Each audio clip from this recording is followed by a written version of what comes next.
Popcorn World.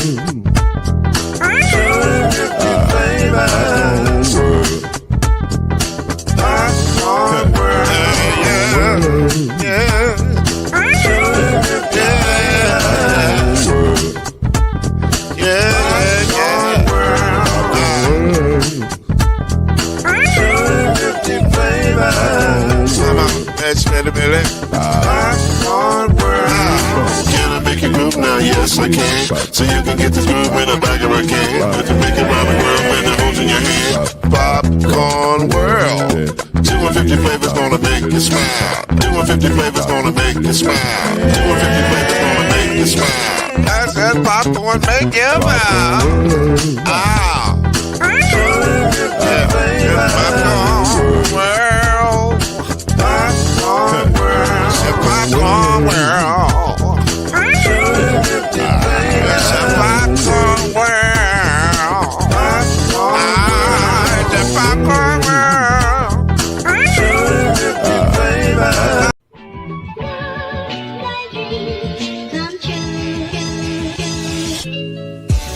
Now it's time for Believe in the ACC with our starting lineup.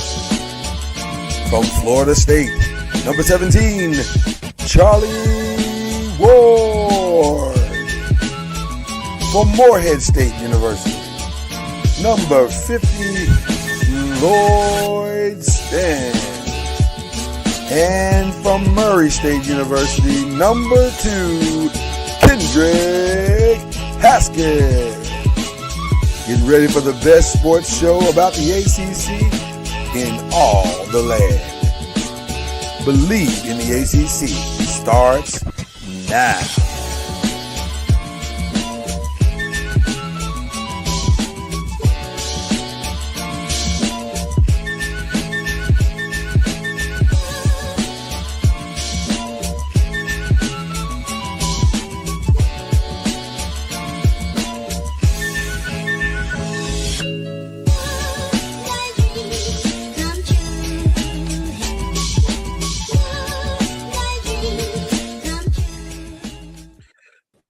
I'm excited today because this might be the most Louisville show we've had in a long time. It doesn't get more Louisville than what's about to happen right now.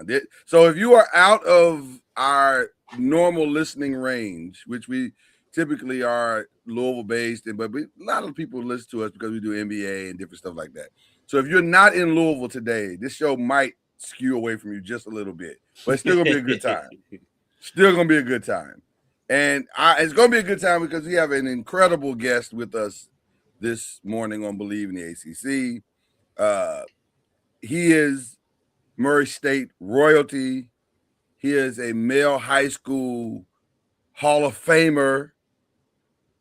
He is the artist on Baltic Records.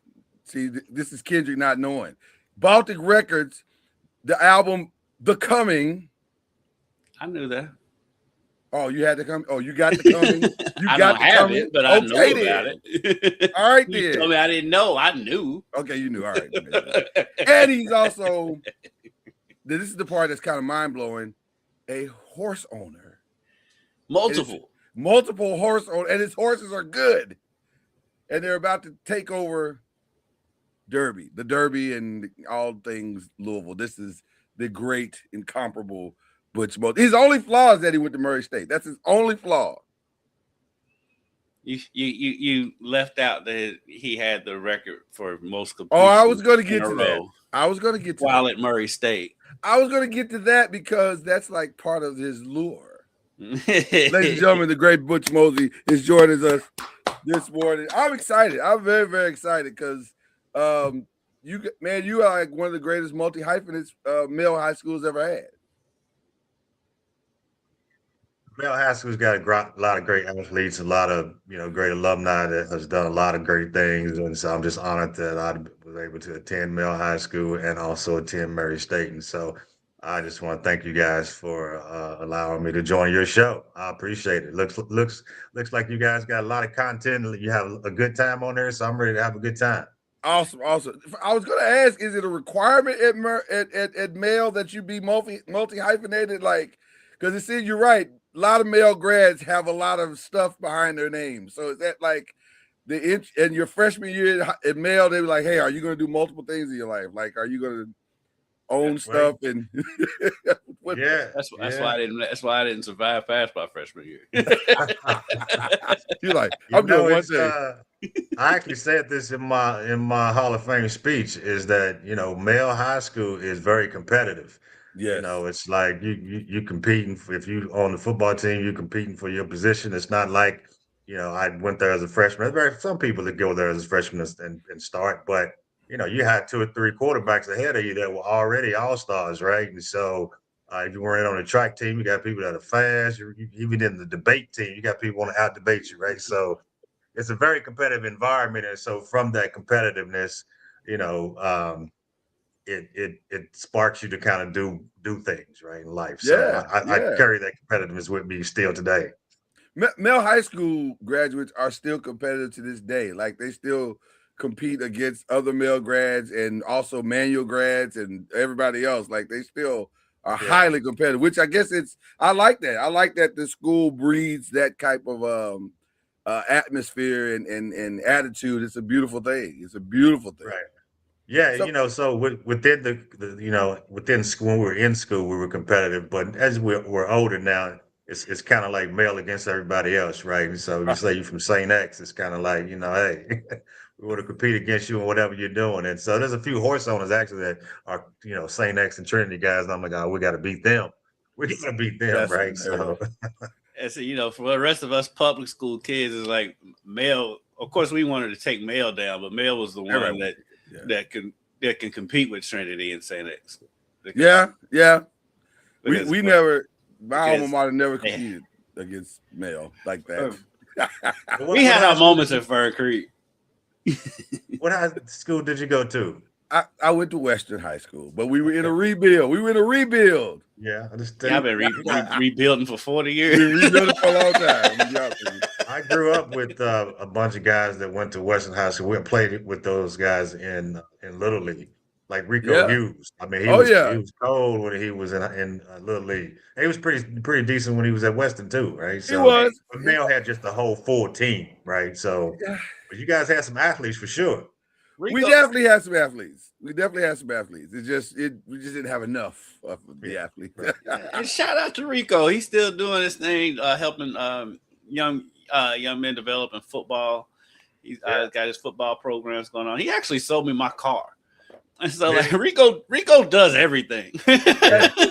See, he could have went to Mayo. He's multifaceted. I don't think that's necessary, Butch. Let's give us. We ain't got that many, right? That are multi-hyphenated.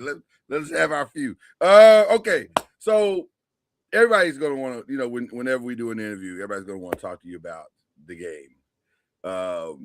So let's talk about the game. Let's talk about the record, right? 19 in a row. 22 of 23 against UT Martin. But let's talk about the day. Like, do you remember this day? Do you remember how it started? Do you remember how you were feeling? Like, is there a feeling that goes into that day where you come here like, I think this is gonna be a good day? Like how do you? You know, it's interesting because I haven't talked about this in a long. I think I might have talked about it. A guy from Murray State had a podcast interview with me, but I hadn't talked about it since then for a while. So if I could think about what happened before that day, when we were warming up in the pregame, you know, I felt really good. It was like it was a cool night, but I felt like warm inside. I mean, I was firing on all cylinders in pregame. I was hitting all the passes, and so I felt good going into the game. But I didn't know that I was having that type of performance because early in the game, if you go back and watch the tape, I threw a screen pass to Cox was our fullback, and I threw a screen pass, and I missed. But it was a backwards pass, and it went out of bounds. It was considered a backwards. So I didn't know that I was on any type of streak at all, right? But I hit like the next 19, and then they were like, "Man, you know that you've hit, you know, you're on this streak." I was like, I had no idea. And I only missed one pass that whole entire game, and that's because I tried to force a ball. And you know, Coach Nutt after it was when he got interviewed is like he should have had a perfect passing completion because Wayne McGowan was wide open, but I just tried to force that dig, and so I could have been 23 for 23, but I'm happy with the 22 for 23, right? So wow. And Yeah. people Man. forget that game was on the road too. it was on the road, and it was a good game too, right? And so it was, went into overtime. I think I threw the winning touchdown in overtime, right? So it was just it was exciting, and to win it in that fashion and to break the record, I mean, it was definitely one of the the highlights of my career for sure, my life actually, right? That's So what's up. That's what's up. UT Martin, I remember, was pretty good back then. Like they would have ebbs and flows, like everybody in the OVC, yeah, but they were they decent. were they were a pretty good team back then as well. Well, and when Murray was on the come up at that point too, because we had just gotten was that Coach Nutt's first year? I think it was his That was first Coach year. Nutt's first year. Yeah, That was Coach Nutt, and shout out to my other coaches before Coach Nutt, but Coach Nutt was different, man. He was on a whole different level. And I mean, he was a motivator.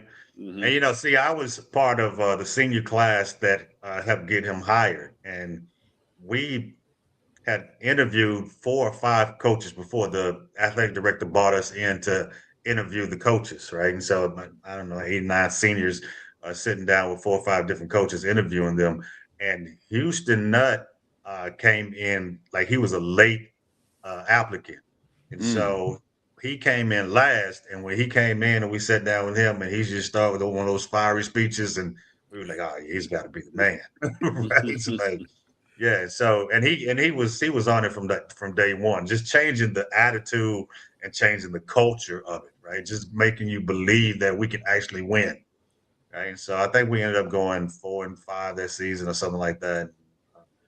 which And that then listen, 6-5 sometimes that's the all next you time around. need. That's That all was you need better. is a little bit of belief. Yeah. Somebody who understands and says, "Hey, we think this is possible," which brings us to where you are now. Like you decided at some point in your journey that you could impact horse racing Yeah. as a black man in Louisville, Kentucky. How Yeah, I did you know. arrive at this place? This is a wild story. It is a wild story, right? And so, at heart, man, I'm just an entrepreneur, and I look for opportunities. And when I see other people doing things, in my competitive nature and competitive spirit, I'm thinking if he can do that, why can't I do it? Okay. So we were sitting at a bar, Capitol Grill to be exact, me and my lady friend, and this gentleman had on a Murray State sweatshirt right across the front. And Okay. my lady said, "Hey, my guy went to Murray State. You guys should start talking."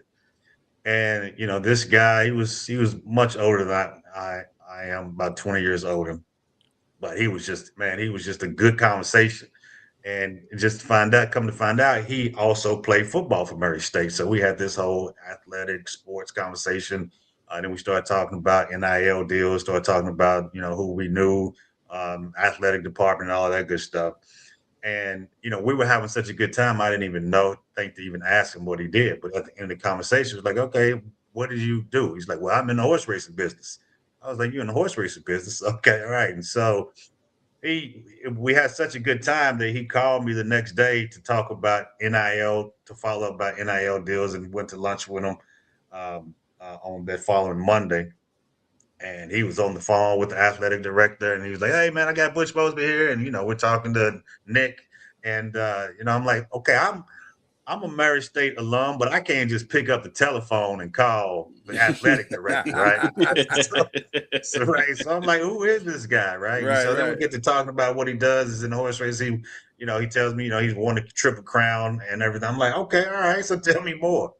So the next thing you know, he says, "I want you to meet my wife." And so the next Friday, me and my lady went to dinner with him and his wife. And then, we hit it off and everything. Then the following week, he was like, "Well, I got some tickets to go to Dubai. I got a horse running in Dubai." I'm like, "What?" So the next thing you know, he gives us 2 tickets to fly to Dubai.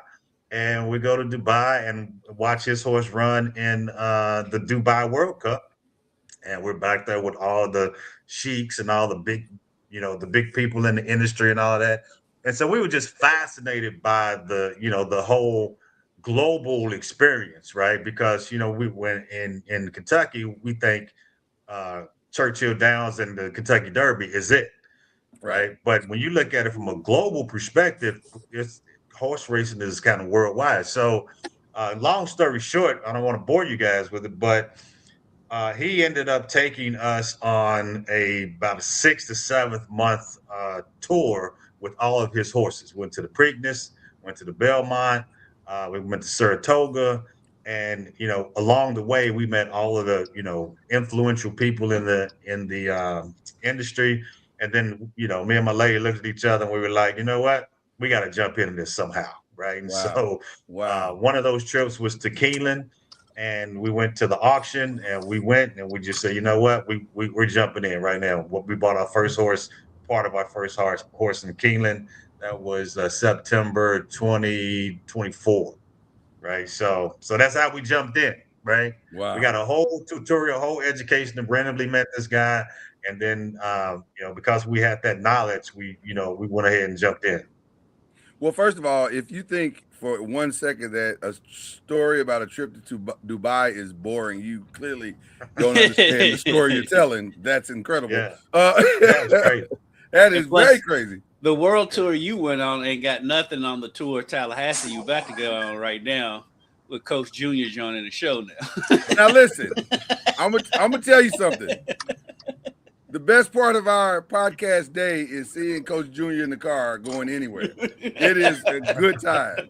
So we hope you enjoy it as much as we enjoy it. Coach Ward, we give you the head coach of Florida A&M University basketball and an all-around good guy. We don't usually talk Heisman. What did you say? Much. I couldn't hear you.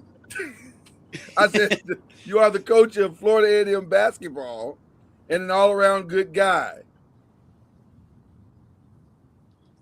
Thanks. See, I told you, but it's gonna be a good time. And this, you keep going in and out. I'm on the road. Heading to work. we know For a meeting. that's what makes it so special. And we have the great Butch Mosby with us, horse owner extraordinaire. And are you the CEO of Open Gate, or are you co-CEOs? How does it work? I don't know how it works. Co-founders, right? I typically co-founders, right? I typically am the one that pretty much runs the operation and leads it. So I'm the president, but I've got founders and I've got partners, right? That do a lot. Typically whenever I'm having a business, I got a business or we start an organization that I'm in the front, but I've got a whole team behind me that are helping out. So. Gotcha. I think my wife went to school with one of your partners, Lamar, I guess is his name. Yeah, Lamar Young. Yeah. She was like, I know Lamar. I was like, okay, I'll tell him. Yeah, brother Young, he's been pretty instrumental. He's like the brains behind the scenes, right? So every once in a while he pops out, put his suit on, and makes us look good. But yeah, we talk pretty much every day, all day long, going back and forth with different ideas and stuff. And so, but yeah, we got a team, man. Awesome. So I have a question for Butch. Is that okay if I ask a question? Absolutely. Before you ask the question, sir, I'd like to let you know that you were my favorite quarterback in college, right? So I always try to emulate your style, right? So it's an honor to be on here with the great Charlie Ward.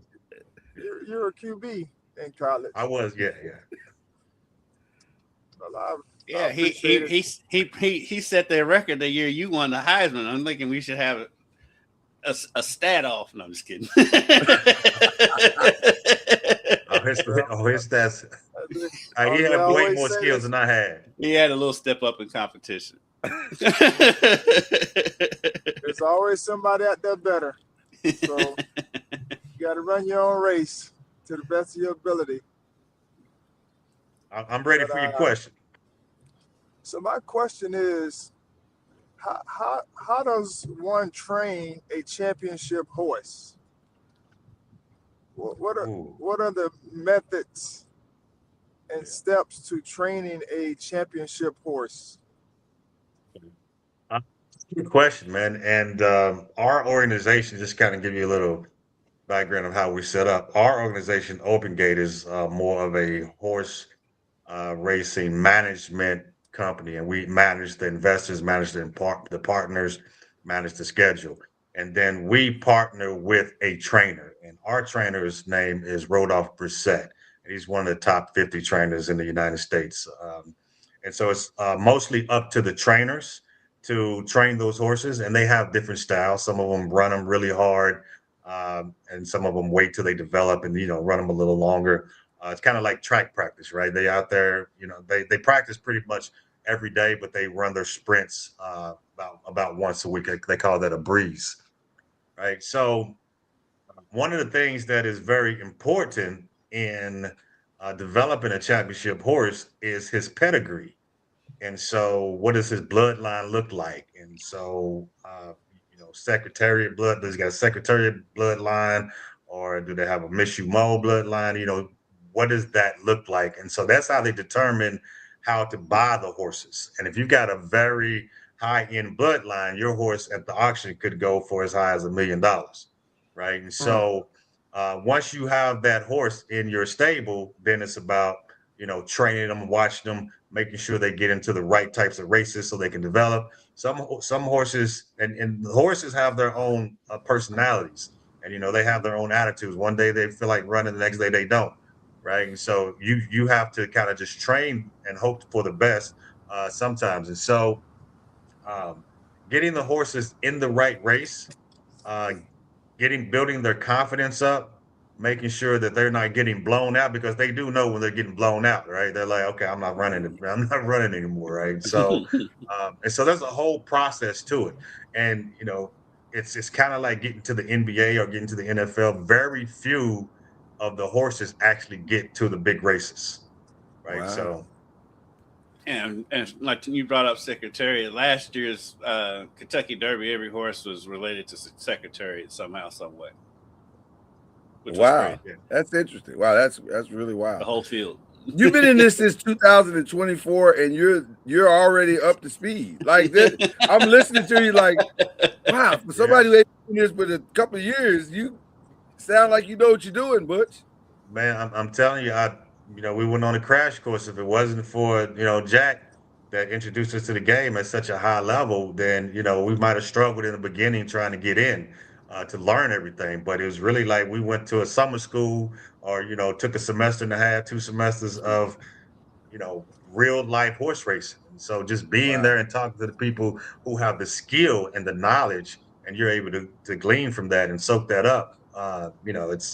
It's very helpful for us, right? So if it wasn't for him, I wouldn't be able to spit it like this. So, and I do my studying, and now I watch old races at night instead of watching old football games or ESPN or whatever. Right, I'm watching old horse racing games, old horse races, right? I'll watch the '79 Preakness.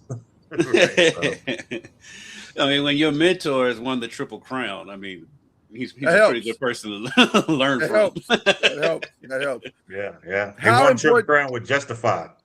Okay. How important is the entry point to this field? Like you're coming in, like you said, with the credibility, instant credibility. How important has that been to the success that you're seeing so far? Give it to me again. How important, Lincoln? You said you talk about the knowledge that he's giving you, but how important is how does that bridge the gap, like with where you are now? Like you have a horse right now that's running pretty well, right?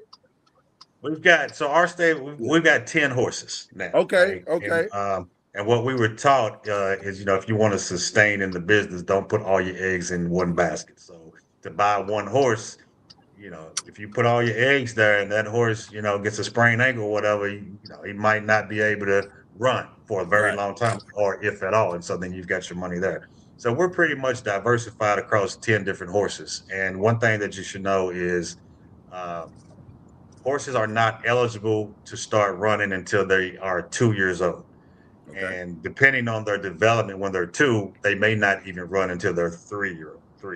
And so, the Kentucky Derby, Preakness, and the Triple Crown route, all of those horses in those races are 3-year-old horses, right? And so, our horses, I think we've got 6 horses that are 3-year-olds that are competing now, some better than others. So we have 3 horses that are competing at a very high level, and we have 1 horse that we think is the best horse in our stable, but she hasn't run yet. And so she'll probably run in a maiden special race.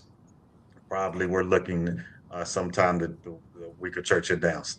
Don't go out and say anything because we don't know until we're running we don't know when we're running until the week of, right? It's literally like Sunday. Okay, we're running on Friday. Everybody's scrambling to get to the race, right? So Wow. we have a target to run at Churchill Downs the week of Derby. Wow, that's lofty goals considering the time you've been in. I love it. I love it. Yeah, when Kendrick was interviewing me, he was like, "Do you realize that people spend all their lives trying to get to these types of races?" And we did it in our first year. First year we had 3-year-olds. But again, it goes back to the knowledge, man. If we had to start buying, tipping our toe in, buying $5,000 horse or $10,000 horse, we might not have ever made it, right? So we Wow. bought in at a pretty high level, and so we're competitive. I love it. I love it. Hey, Go ahead, Butch, Charlie. Yeah.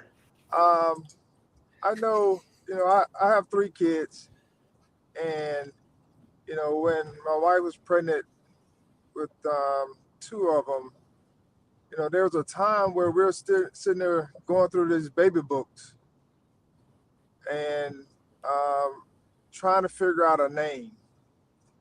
How do you guys come up with your names for your horses? Oh, those are good questions, man.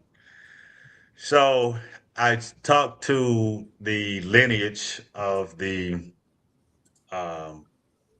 horses, and what we try to do is start with a name that their father that is associated with their father or their grandfather or great grandfather, and try to come up with some variation of that. And so we've got a group of people that are investors and the partners, and so we all throw a name in the hat, and then we've got 1 or 2 people that are at the top of the of the name on the naming committee, and then they end up picking the name. So, for example, we have a horse called Holly by Golly, and the father of Holly by Golly is called Yaupon. And Yaupon, spelled Yaupon, Yaupon is a holly plant that is kind of like a tea, which is the only caffeinated tea that grows in the United States. So because it's a tea, it's a holly, then we went with Holly by Golly, right? So that's how she actually has a sister who also's name is Yaupon, and so we named her Caffeine Fix because it's caffeine, Yaupon, blah blah. So that's kind of how the process goes, right? Okay. I never knew that. I never understood how they came up with these names. I just figured that's how we do it. Some people do, they'll go, they'll name them after their kids, or they'll name them after their pet dog or something like that, right? So we got another horse called City Is Mine, and his father's name is City of Lights. So that's the association.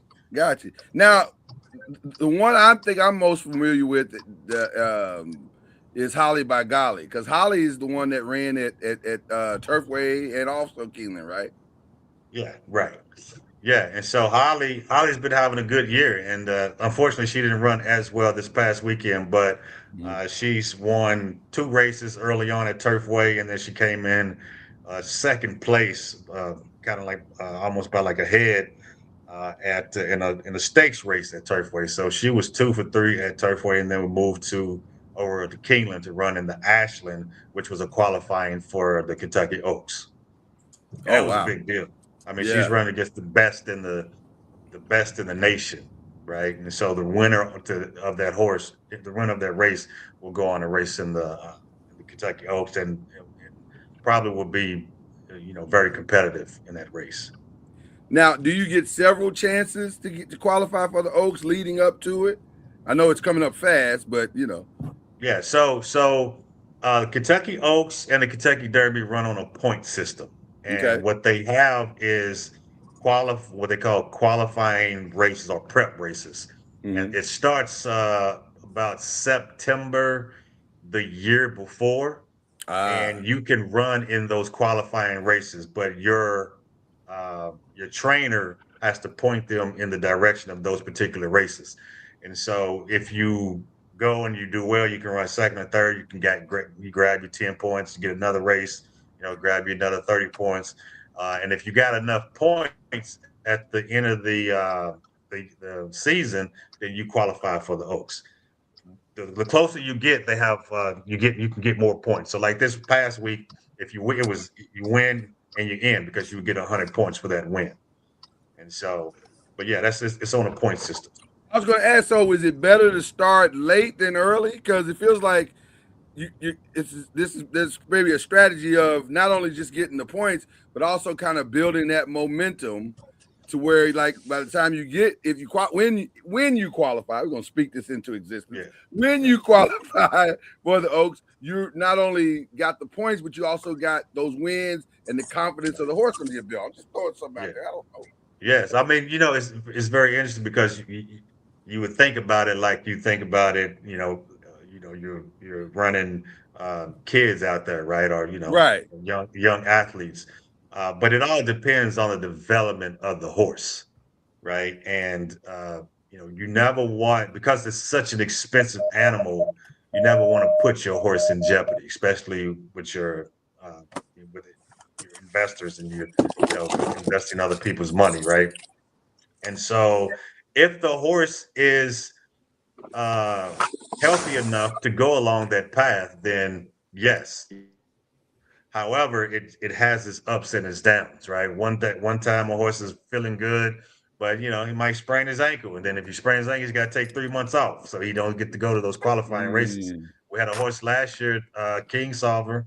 She was doing very well. That was our top horse last year. She had ran in like maybe 5 races, won 2, came in second place, and finished very strong in the other 2. But she got like a little bruise, and it was like we got to give her 2 or 3 weeks off. 2 or 3 months off and bring her back in, February of next year. So she missed those qualifying races. In addition to that, you got to know that the Kentucky Oaks and the Kentucky Derby are longer races. They're like a mile and a quarter, right? Yeah. And so these horses, when they're young, they can only really do maybe a quarter of a mile. So you're talking about extending it out, and very few horses can do. That's why it's so competitive. Kentucky Derby, the horses that competed in Kentucky Derby have never ran that distance before. So you don't know if they can make that distance or not. That's what makes it so exciting. Yeah. Wow. Plus they got like 20 horses field. Yeah. And so right. It's so crowded. Yeah. Yeah. When you were outside of the fence, as we like to say in Louisville for Derby, did you ever think you'd be inside of the fence like this? Until I went to Dubai, I never even thought about having a horse or even being involved in the horse racing industry other than being a spectator and going to derby parties. That's it. We grew up going, having derby parties. It was already special enough that I was able to get to a point where I can afford to go to derby, right? Because, derby is expensive, right? And so it wasn't even a thing. So once I started to get to a position where I can go to derby, I'm like, okay, I like going to derby. Like, how can I go to derby every year? Now it's like I'm on the other side as an owner, and it's a whole different ball game, a whole different experience when you go in as an owner versus going in as a spectator.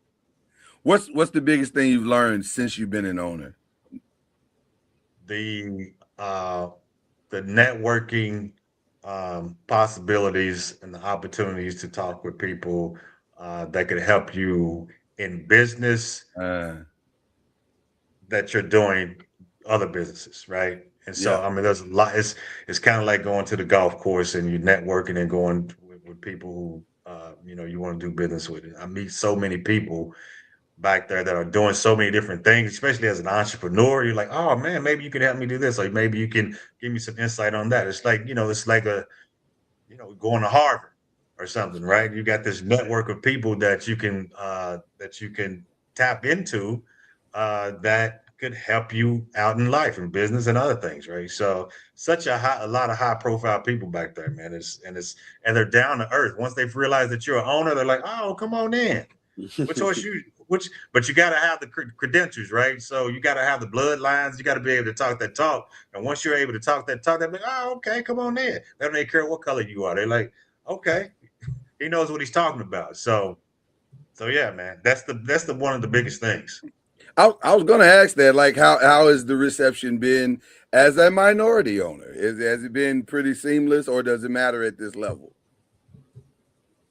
I haven't felt any. There's not a lot of us in the industry, right? Right. So, but I haven't felt any pushback from the horse racing community as to what we are trying to do. We're not just trying to be horse owners, but we're also trying to open doors for other people that look like us, right? And so we're proactively going out to people, that look like us, black and brown, not limited black, but black, brown, diverse, different types of people who may never have this opportunity. And so we sit and talk to them and tell them about the investment and all that good stuff. And, that's our intention. We're intentional about that, right? And so the people that we come across, we tell them, like, this is what we're doing. And we showed up at Keeneland with, 15 brothers and sisters. Wow. Right? They're like, wow, so the reception from the horse ownership community is like, okay, all right, we need some diversity in here. And so they're welcoming. If there is anybody that's looking at us, it's actually from the spectator standpoint, like, oh, these brothers walking in here with all of this, going into the paddock and stuff. Right? I love that. So, I love that. I wish I could see you guys walking in like a scene from Malcolm X. Malcolm X, right? Brother Johnson with all his people. That's I bet that's quite a view. I want to talk about something else though, because that's not the only thing you're doing. Hey, You gotta go. You got something? yeah, I need to jump off. But Butch, I just want to ask this one last question. yes, sir. Hey man, when you go to Dubai, can you put me in your backpack? I got you, man. I got you. I'm trying to see how I can get over there to Dubai so I can start networking. I'm here at FAMU, and we need some resources. And I want to see how I can get in Dubai to help out the brothers and sisters here at FAMU. That's right. Okay, you know what? Guess what? Now I'm a fan of FAMU. I was a Florida State fan back in the day when you were playing. So now you over there, FAMU. He's still a Seminole. Whatever you need, man. If I can help, just let me know. All right. Well, don't say that too loud because I'll be calling after this meeting. Since we asking for stuff, Charlie, I'm gonna need that hoodie. The hoodie is awesome. That hoodie is just put it in the same box as those LeBron shoes. That's all you got. Oh yeah, it's a whole care package. A whole care package. I'm still trying to get my LeBron shoes. I'll send them when I get mine. But for full disclosure, LeBron, I don't know if you saw it, but he earlier this season debuted some Rattler shoes with the actual Rattler logo on it, and they were incredible. And we've been hoping that he would give Charlie the shoes since he, coaches for the Rattlers. And so so he sent him some shoes, just not those shoes. He want those shoes. So, but if we can get this whole Dubai thing working, Charlie, see what I'm going? Yeah. You know what I'm saying, Charlie? Let's get this whole thing going. We can have our shoes by July. Hey, we can take I'm the not- show on the I'm not road sure to Dubai. I'm not sure what a minority owner looks like, but I can give $1,000. Is that minority? There you go. You get on a strand of hair. There you go. Hey, I'll take it. What? Now I'm curious to know what $1,000 gets you at open gate. Not a horseshoe. Hey, all right. Hey, I appreciate you guys. Appreciate All you, right, man. Charlie. Good to talk All to It's you. nice Coach meeting you, Junior. Butch. You as well. All right. Y'all have a good one. All right. Charlie Ward, ladies and gentlemen. You know, it's always a good time with Charlie Ward. Always. Yeah, Always. our nickname for him is Coach Junior because he's Charlie Ward Jr. So Yes. he's called Coach Okay. Junior. All right. Junior. Coach Junior. Coach Junior. Coach Junior. Yes, yes. I don't think he had that nickname before this show, but He did not. He did not. We gave that is an Y'all original. creating characters here. Well, hey, Charlie's a character all on his own. listen. When he's got time, he's now that he's coaching college basketball, he doesn't have as much time. So that's what we get him, and we get him when he's on his way to stuff. But before, and he get to telling his Florida State stories back when he was a punter. I don't know if you knew that, Butch. He was a punter at one point. He started I didn't as know a that. punter. Yeah. At Florida State? Yes. Yeah. He just was trying to get on Florida the State. field, so he was punting. And he was playing in Syracuse and was trying to hit the roof with a punt. I have to go back and look at that. Yeah, I did. We have not found the footage yet, but I want to find the footage. It's like Charlie Ward punting is crazy. Like that sounds crazy. That sounds crazy. All right. So I want to talk about Sponsor for Success, because that's as amazing as what you're doing on the horse racing side. Talk a little bit about Sponsor for Success. Yeah, man. Okay. All right. Sponsor for Success.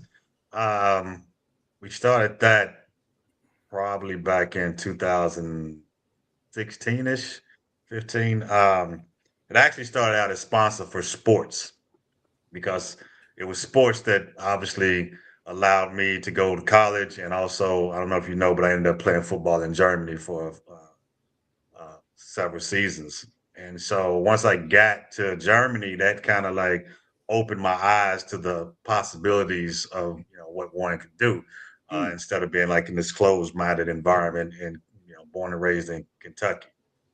And so I was working for a company called getaroom.com, which is in the online travel space. And I knew that we were going to sell this company, and I had a stock option package, and I knew that I was going to end up retiring from corporate America, and I wanted to do something that gave back to the community that raised me. So one day I was sitting in Starbucks in Dallas, and these kids came up to me and asked me to buy some candy bars. And I asked them why they selling candy bars, and they said that they were trying to raise money to go to a football tournament in Florida, and they needed this for the transportation. So I gave them like $20 or whatever, and I told them keep the candy bars. And that just dawned on me. And that's the time social media was coming up, and I think I put it on social media on Facebook and said, why is it that Black kids have to sell candy bars to go to these tournaments when white kids and white organizations, their families, they just call Aunt Sarah or, Right. Uncle Ken, and they give them the money. They don't have to be out here soliciting in the middle of the street or asking strangers at Starbucks, right? So came up with this concept with, called Sponsor for Sports. And, I put it out on social media and said, I'm looking for any athletes that need some help. And this was right when crowdfunding and GoFundMe was on the rise, 2015, 2016. Yeah, and, I had somebody came to me and said, we've got the Little League football down in the West End that needs help. And literally, I put out a social media Facebook post and asking for like $1,500. In 24 hours, I had $1,500. I was like, oh, okay, all right. Wasn't a lot of money, but I was like, okay, people are willing to help, right? Yeah. And so that's how Sponsor for Sports started. And then I got with Brother Young, who's helped co-founded Sponsor for Success. We changed the name from Sponsor for Sports to Sponsor for Success because more people needed help in music, in education. And so we couldn't just limit it to sports. And so that's how Sponsor for Success started. And so we've helped over 500 kids, raising money for them to do anything from, buying books to go to school, buying instruments for the band or whatever. We've sent kids to Africa, to Europe on educational tours. But they're educated. They get invited, but then they come back to mom and say, "Well, the trip is $4,000."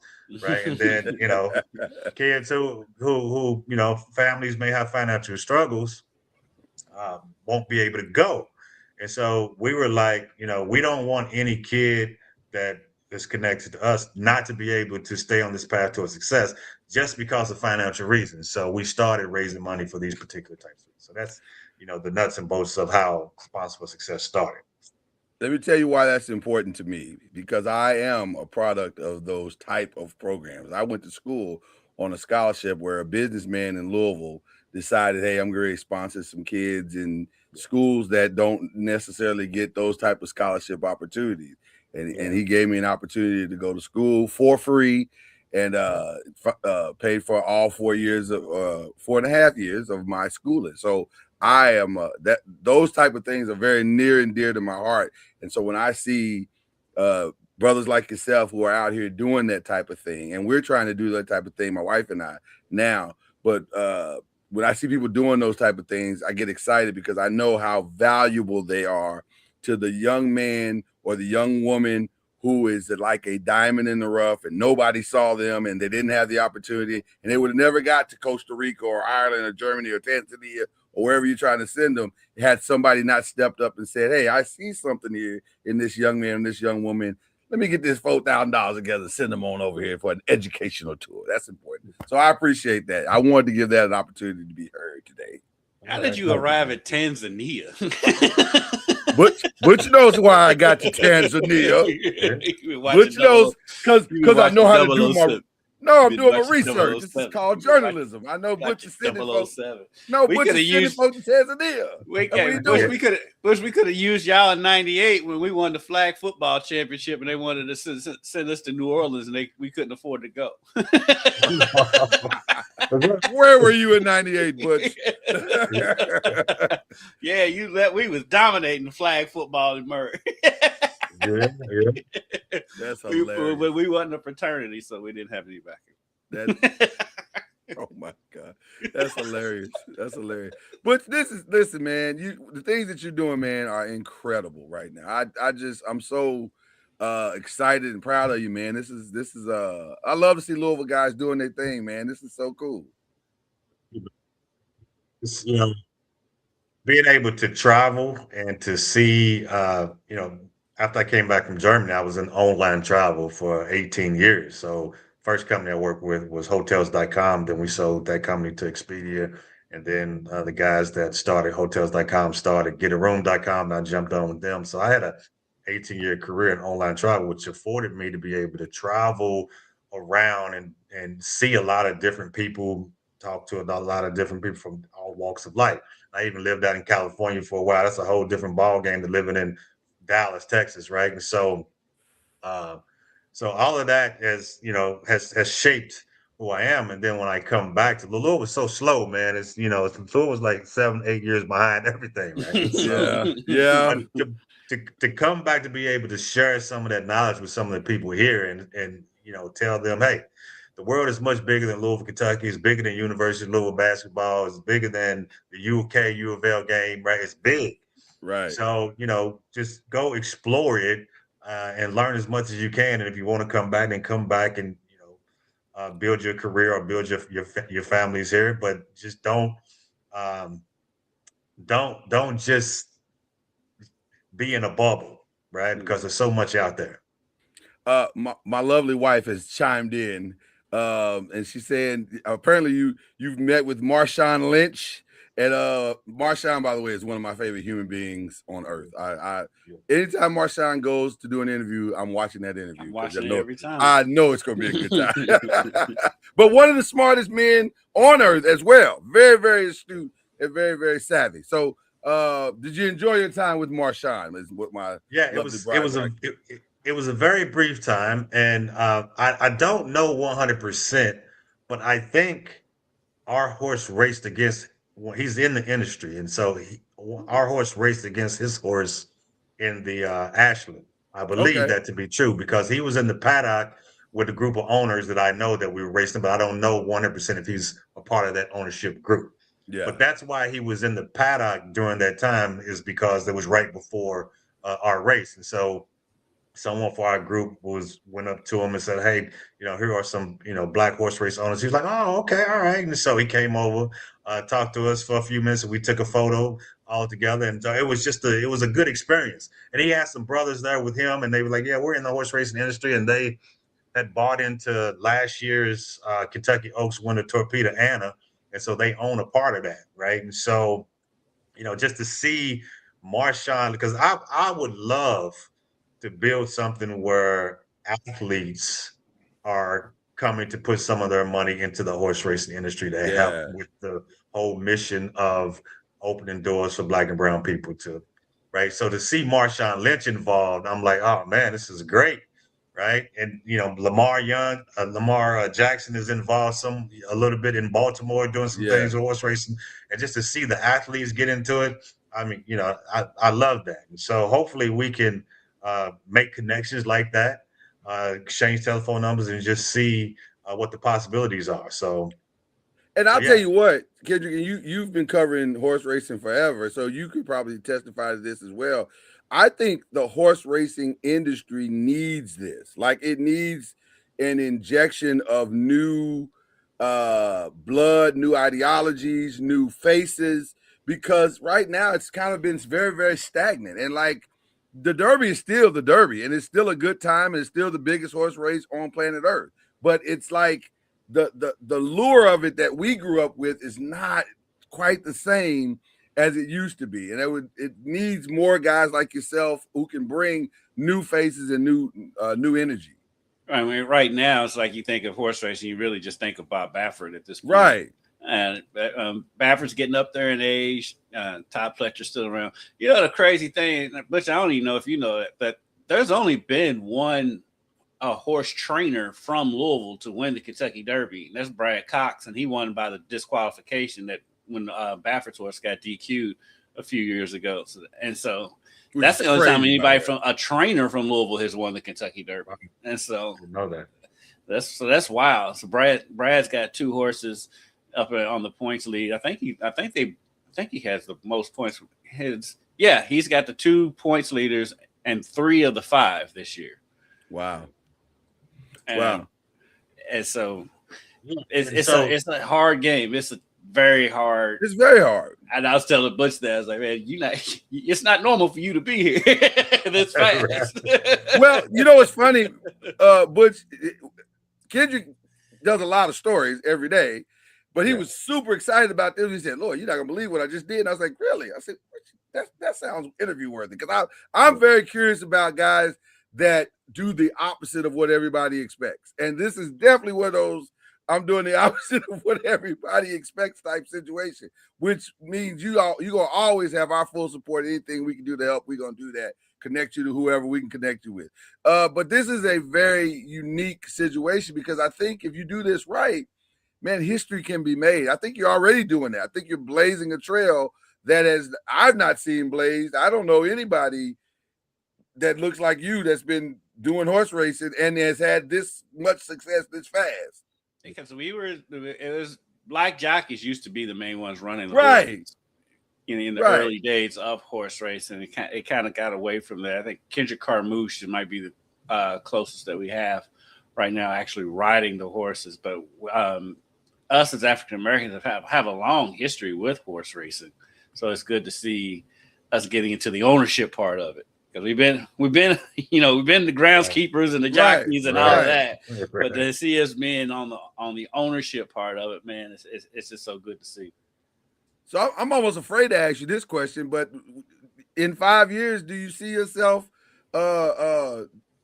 standing in the winner's circle at the Derby? Like, is that the goal, or what is the goal? Well, I'm really competitive, right? I love it. I got to tell you. Butch, talk reckless. This is your time to talk reckless. And so we want to be in the winner's circle. Absolutely, at Churchill Downs would be the ultimate, right? That would be the ultimate, right? However, with that being said, we've been in the winner's circle on a smaller scale, and we love that feeling of being in the winner's circle. We get our picture taken, holiday, we get a trophy for stakes wins. So yes, we want to be in the winner's circle.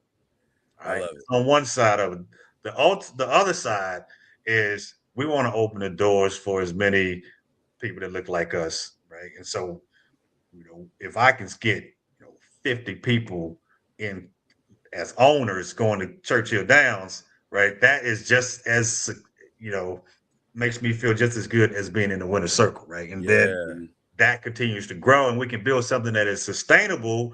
And I'm not saying we're going to change the face of horse racing, right? I might get shot for saying that, right? But it's like if we can inspire people that look like us, and not only just us as older guys, but the younger generation as well. The equine industry is a industry, right? It's not just about the horses run. They got veterinarians, right? They've got all kinds of trades that you can learn within the equine industry. They got scholarships that you can go to for equine. And so I want to inspire a group of people that look like us to be involved in the industry year round versus just on Kentucky Derby week. I love the whole industry. Like you said, I love it. The equine industry and the University of Kentucky has a very, very good equine educational system there. I think U of L has an equine program as well. And so, there's other avenues you can go in when it comes to horse racing. There's so many places, and Butch, you could talk about it too. When you go on the backside of a racetrack, it's a whole different world. I mean, everybody's kind of minding their business, but it's you see black, brown, white. I mean, it's not just one group of people you see back there. You see all kinds of different cultures back there, and it's its own culture. It's full of its own personalities. When I was hiring my new reporter, I was telling her it's like the best part about covering horse racing when it comes to the Derby is like there's always a story to tell because there's some characters back there. Great story too. Great some characters in horse racing, and I'm sure Butch, you've come across a few characters yourself. If you want to specifically know more about what Butch and his team is doing, you can go to oghorses.com and check out everything. It's a phenomenal website. It's easy to navigate, so it's got all the information. I don't know if it has contact. I guess I'm assuming it has contact information if you are someone who saw this and you're like, I want to get in. Look, my wife, listen, baby, we ain't there yet. We getting there. We on our way. We'll call Butch in a little while, but we still in the Go Butch Go stage. We're in the Go Butch Go stage right now. We'll get to the hey Butch, let's talk stage of the whole thing. But I love it. Let me get a strand of hair. Let's talk. Can we talk sports for a minute just before we let you go, man? Can we talk like some local sports and large? Because you mentioned that a lot of what you started with an NIL conversation. How much would Butch Mosby had loved to been able to take advantage of the NIL situation? How do you feel about the NIL situation? So, first of all, NIL. If I was able to get some money in college, man, I'm telling you, I would take that money and I'd go wherever they give me the money. Right? I grew up in humble beginnings. I wasn't, dirt poor or anything like that. But college is expensive. Even on a full ride scholarship, you still had to have day-to-day money to survive. So I don't know if you remember this or not, Kendrick. And this is probably illegal back then. I was the team barber. I taught myself. I was so broke. I didn't have. I couldn't get a haircut. So I think somebody gifted me a pair of clippers. And I learned how to cut my own hair. And so once I straightened up my line and I had my fade going, other people were like, man, can you cut my hair? So I ended up becoming the team barber. Thursday nights, 15, 20 head people were coming up to the room and I was cutting their heads. And that's how I survived in college, was as a barber. And that's probably against the rules, right? It's like a job. Yeah, and trying to survive. It's a job they couldn't catch you on because everybody's paying in cash. Right. You can't trace that one. Yeah. My homeboy Julian Wallace took up the trade after you left. That's right. And so So if you go to NIL, I'm all for. I was all for paying the athletes. I was all on that side. Now, with that being said, it's kind of like the wild, wild west. It's like out of control. Right. It's like people throwing money here, throwing money there, and then now they become these guys, these young guys are thrown into like more becoming professional athletes. And now the fans are getting mad at him, like, hey, he's taking all the money and like he didn't play, right? And so, it's I think NIL is good, but there still needs to be some regulation and some rules around it to keep it, so to make sure that it's sustainable, right? It should never be that the school with the most money can buy the best players and they always win all the championships. Yeah. Right. And so on one side, that probably was already happening to a certain extent. Yeah. On the other side, we just know how much it costs now. Right. You get the right group of people together, and all of a sudden it becomes more competitive. Yeah. Right. So I'm on the fence with it, man. I'm for the kids who make the money. I'm not for all the shady back stuff that goes on behind it, right? So it's a weird atmosphere. These last 4 years that we've been covering it between the NIL and the transfer portal has been crazy. Like I'll just be honest with you. As journalists, we're just like in awe of everything that's going on a regular basis. But to me, it's not as much the NIL as it is the transfer portal. Transfer it's a portal, combination of the two. But for a kid just to be able to up and leave without, because back when we was in school, you had to sit out a year if you transferred, and now they can just transfer willy nilly. Now, I think you should get a transfer year, and then if a coach leaves, you should be able to leave if the coach leaves, and then that's it. I'm not a big fan of the transfer portal though. Yeah. I'm like, how are these kids getting a degree when they're at a different school all 4 years? I mean, those kids are not.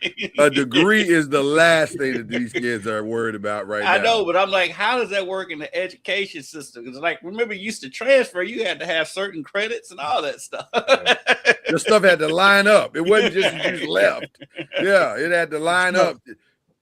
And you never know how that affects a kid later on in life, right? Does he now believe that if he doesn't like his job, he can just jump in the transfer portal and get another job? Right? Don't work like that. Real world don't work like that. And so, it's just interesting. And I'm not I know I've got kids young, but I'm not as connected to the working kid like the late 20s or the 30s. I don't know I know there's a lot of people making money off content, YouTube, TikToks, and they're like, I'm never going to work.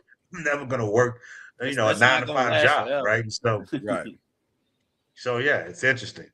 No, I think you're right. I think there is it has created a mindset that is work transferable. Like I don't have to stay here and do this thing and take this, which there's some good and bad and even in that, right? Like if you're in a bad situation at work, you need to go, you try to go somewhere else. I get it. A lot of us wouldn't have done that back in the day. We just stay there and endure or whatever. These kids ain't doing that. They're like, I can go somewhere else or just go to the house and do, like you said, TikTok videos or whatever.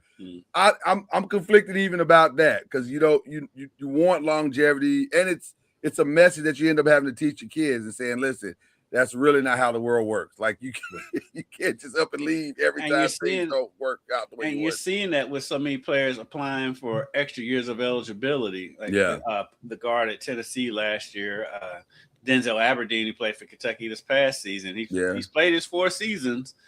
And not only is he appealing for an extra year of eligibility, he's also in the transfer portal. Yeah. And it's like, these guys, when they realize that, the NBA is not in their future, they're trying to stay in college and get as much of that money as they can. And I heard Calipari make the argument. He's like, they go from making $250,000 to making $70,000 when they get out of college. I'm like, well, for one, they ain't gonna make $70,000 in most careers. And two, you also, but I wish I had a $250,000 head start. Right. So Yeah. Yeah, the arguments for regulation aren't as great as you would think that they would be, because it doesn't seem like it should be this hard. Because I love to hear Jay Billis talk about it. He's like, "Hey man, listen, let's not be hypocrites, because these coaches are doing all kinds of I'm leaving, I'm going to take." So I get the juxtaposition between both sides. That's why I say they should be able to leave if the coach leaves. Yeah, 100%.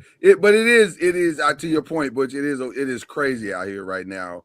How are you viewing the local scene, the Louisville, Kentucky scene, and Murray State? You want to throw Murray State in there? How are you viewing that scene as it relates to sports today, as it relates to when you were playing? Do you enjoy it? Is it still exciting to you, or are you thinking, this is kind of crazy? I'm actually surprised I'm not more involved in sports than I am. It's because I'm such an entrepreneur. I'm always doing some type of project, right? I got something else to do. So I don't have a lot of time I don't even watch sports until like the big games. Like I watched the UConn game the other night and UConn Michigan, but I wasn't even if Louisville wasn't playing, I wasn't even keeping up with it. And so if I had a do-over in life, I'd probably become a coach because I loved football, but because of my business career, it's taken me away from sports, and I haven't been, involved in it. Other than when my son was younger, he was a soccer player, and so I was, the coach of his teams growing up. But locally, I'm just not involved. I don't go to the male high school games. I don't keep up with it until it's playoff time. So, I'm just not involved there, right? So. Mel's got a sophomore basketball players, and they got a sophomore basketball players, and he's if he stays at Mel, you know how it is now. They all go to prep school. If he stays at Mel, he's got a good shot at winning Mr. Basketball. Is going to be a 4 or 5 star recruit. He probably will be a 5-star recruit by the time he's a senior. He's that good. I've known he's putting up crazy numbers.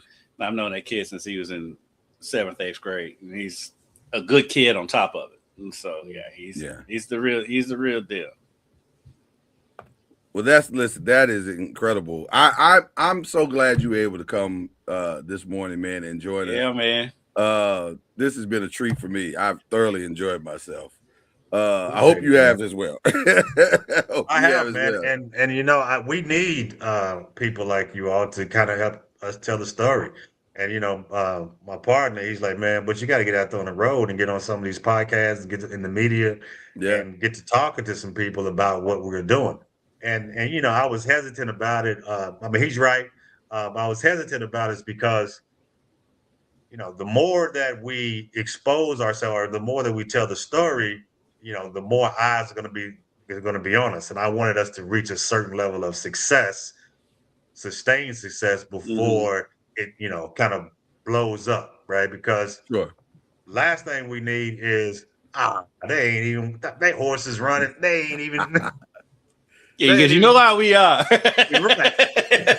Horse came in last place. You know what I'm saying? Unfortunately, this is correct. But it's correct. To get a few wins under our belts, a few bigger wins, and so we can say that we have a footing in the industry. We don't want to be here today, gone tomorrow, if you will, right? And we want to be able to tell that story that, the purpose of this is to open doors for Black and Brown, not just about, standing in the winner's circle, although that's the ultimate, that's the cherry on top, right? So yeah, but we need you guys. And so thank you for allowing us to tell our story. Absolutely. And anytime you want to come back and you got good news or breaking news or whatever, feel free to come. You have an open door policy, sir, just to come back and say whatever you need to say. And I also have another podcast for you to do too, but I'll give you that information. Okay, all right. Absolutely. Guy in Lexington.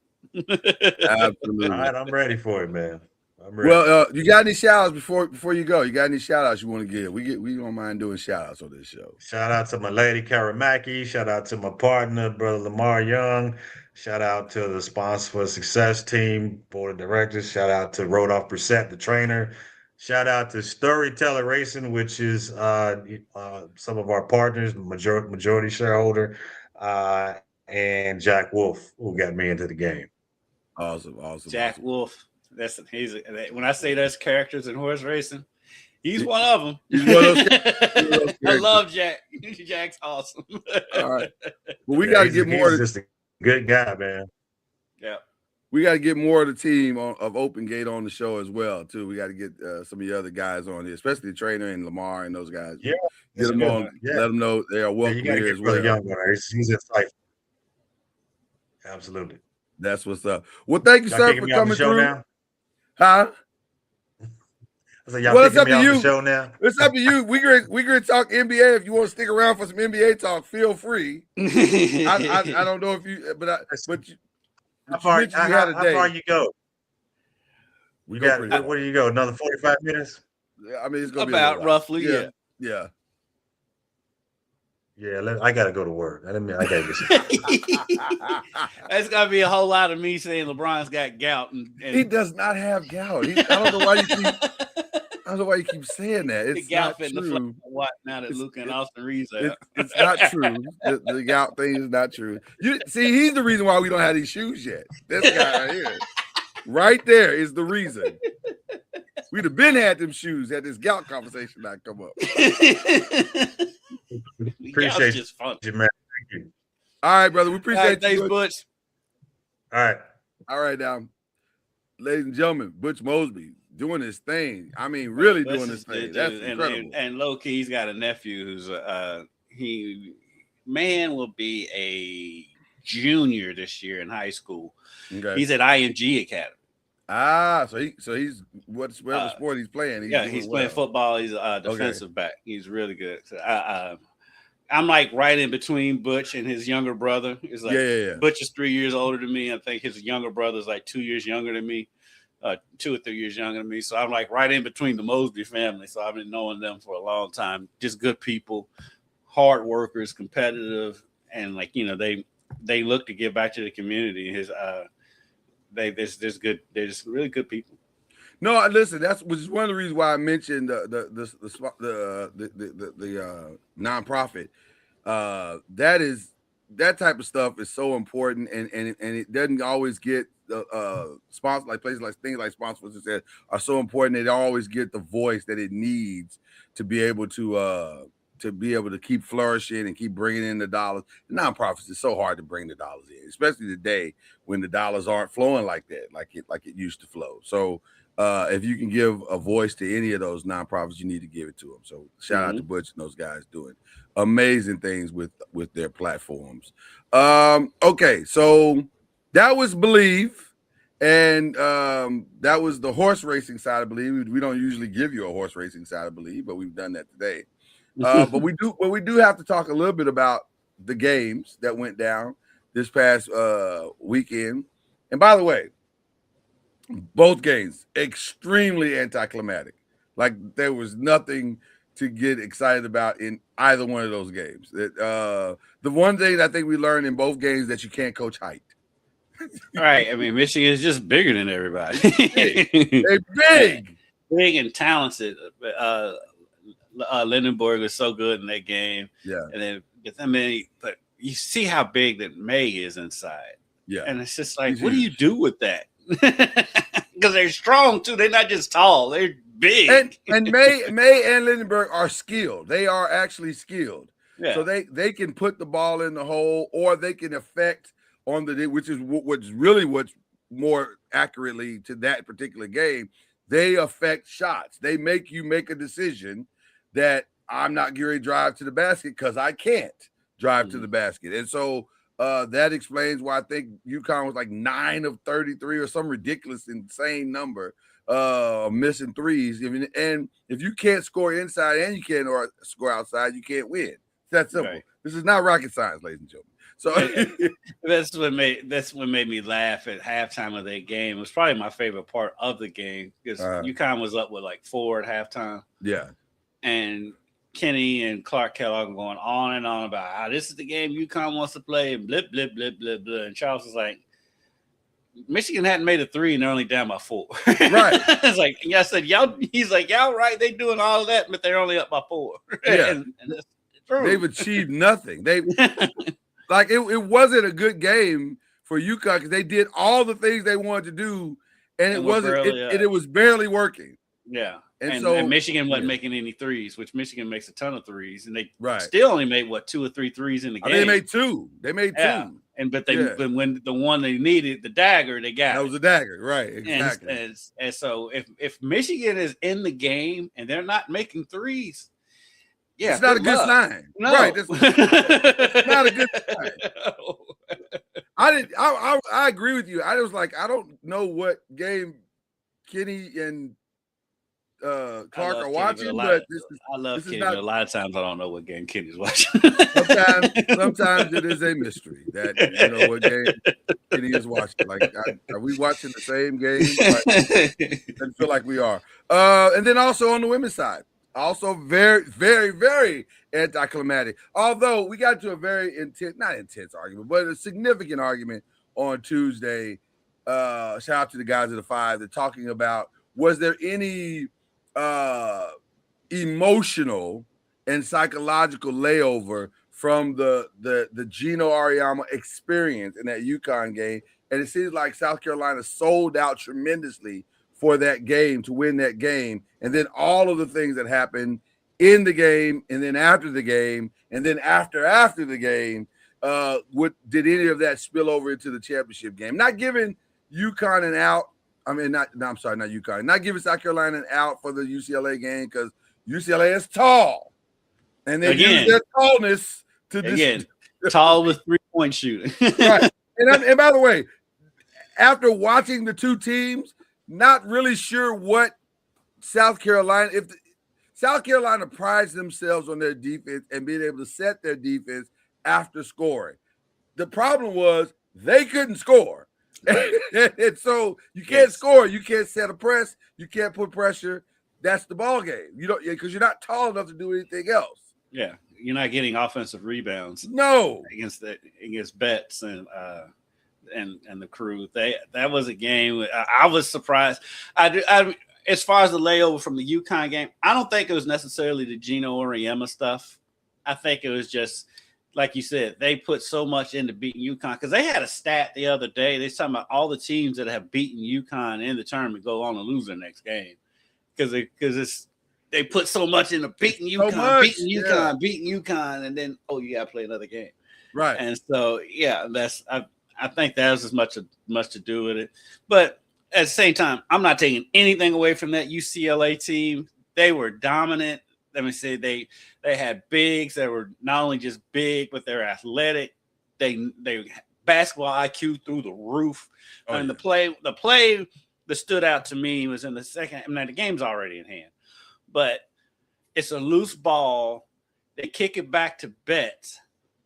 Betts had nobody's gonna stop her. She goes to the basket. Right. She had a shooter here at the top of the key and a better shooter right here at the elbow, and she kicked it to her. She knocks down a three. Yeah. And that was just like that's just basketball IQ right there. And listen, shout out to their coach.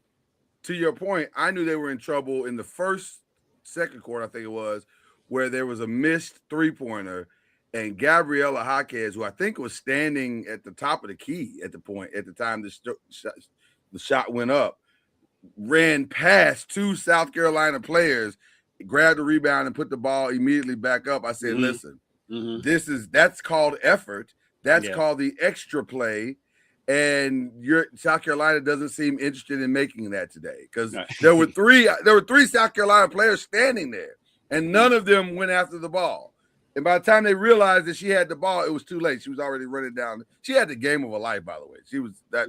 She probably played herself she at least played herself into a WNBA tryout. I don't know if she'll go. I don't think she'll go first round. She might go second.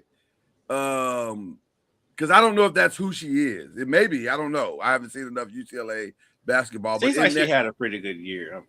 She had a hell of a game. Let's just call it like when you win the MVP. She didn't win the MVP. Lauren Betts won the MVP, but she should have won for that game. She should have that game. Yeah, she should have won the MVP. But I just think they had a lot of great moves. By the way, shout out to the point guard Kiki Rice. Did not know she was as fast as she was. That girl is fast. I was like, and very sure-handed with the ball. I looked at a lot of mocks for the draft that's coming up on Monday, and they all seem to have her going in the first round, which I can understand. I don't know if she's a great shooter, but she's definitely a great playmaker. What stands out, because I'm just looking at the box score real quick. Yeah. Mm-hmm. UCLA only had 9 points off the bench, and that was from one person. Right. Their seniors did everything in that game, and that was so dope to see that a senior-led team just go ahead and do what they do. And because Hawkes had 21-10, and Betts had 14-11. And I mean, Hawkes had a dominant 21-10 because everything she did, it seemed like every shot she made was an impactful shot. It would stop a run, or it would increase a lead, or it would like that one little section of time where South Carolina seemed to be trying to close the gap. It almost felt like Hawkes and Betts single-handedly shut that down. They were making every shot and all the tough shots, all the second chance points. They were doing everything. So they held South Carolina to 29% shooting, 13% from three. That's crazy. So yeah, great shout out to UCLA for shout out to the Big Ten, who had a pretty good weekend, to say the least. They've had a pretty good 26. Let's not forget that Indiana is the champions of football. So yes, they have had a good 2026, and I'm sure their commissioner is thrilled. All right, let's jump over into no theme song today. No theme song. Let's just keep it. Let's just jump over into the NBA, where I blame Cameron Alexander for everything that has happened to the Lakers here in the recent this recent week or whatever. And some of you say, who is Cameron Alexander? I know him as his government name, Cameron Alexander. You know him if you watch The Five as Killer Cam. Cam said to me a week prior, he said, hey, man, I said, hey, man, we're doing great. We're in the 3 seed. We should probably just kind of ease in to these last 6 games and just focus on just being healthy, because Luka can't keep playing and scoring 40 points a game. And we both agreed on that. But then he said, nah, man, my wife and I are going to that Oklahoma City game on the 2nd. I really want to see him. And I said, nah, man, he's put on too much time. He needs to take a break and just, we don't need to show all of our cards to Oklahoma City. Take the L. It's not a big deal. Just sit some guys out. And he said, nah, man, I done paid for tickets. I got some good seats, and I want to see Luka play live. Well, guess what, Cam? You saw it, and your desire to have him play cost us Luka and Austin Reeves. Thanks, buddy. Not that we were going to win a championship without him. I was going to say, in Cam's defense, it didn't matter if they played or not. They weren't going to beat the Thunder in those series regardless. It did not matter. What cards are they going to not show that's going to make a difference? It did not matter at all. That game could not have gone worse. I mean, they were down 30 when he got hurt. I was like, after the first quarter, I was thinking, JJ, just pull everybody. Like, there's no reason to continue. I'm with you on that one. I am with you on that one. Yeah. I see his sentiment of saying we're going to play the first 8 minutes to see how it goes. Yeah. Because, crazy stuff does happen in the league. I get it. Yeah. But you at their plays against that team, and you got an older team that's injury prone. Yeah. I'd say take the foot off the gas at halftime, because Luka was already limping around at that point. Yeah, we should have pulled right into the driveway. Luka should have been pulled out. Yeah. Luka should have been pulled out before he was. And so Luka is trying to make a comeback, and we'll see what happens. Although I'm gonna be honest with you, I personally think this season is just about ready to wrap up. Because I don't. You're not. I said that gout about to flare up. It's not gout. It's not. It's not. It's not gout. Even though I will say it may not, because he does have one last hurrah as the focal point of the offense. So let's stay right there. Is this his last hurrah as a Laker, or does he? The only thing it feels like he's trying to make the case to stay. I was going to say the only thing I was thinking about is, number one, Bronny has not gotten himself to a place of true independence to where his game could stand on its own, and he either stay with the Lakers or be picked up by someone else. So I could see him wanting to stay. until Bronny takes that next step. So that's number one. Then number two, why happy wife, happy life? And why would you leave LA and bust I that can see up? all And, those points, and you're 1,000% correct on his end. Now put yourself on the Lakers' end. It's going to have to be a really financially favorable deal for the Lakers. They sit in the driver's seat. They sit in the driver's seat. Even then, it's like you said, it's got to be fun because they've got to be able to bring in other players.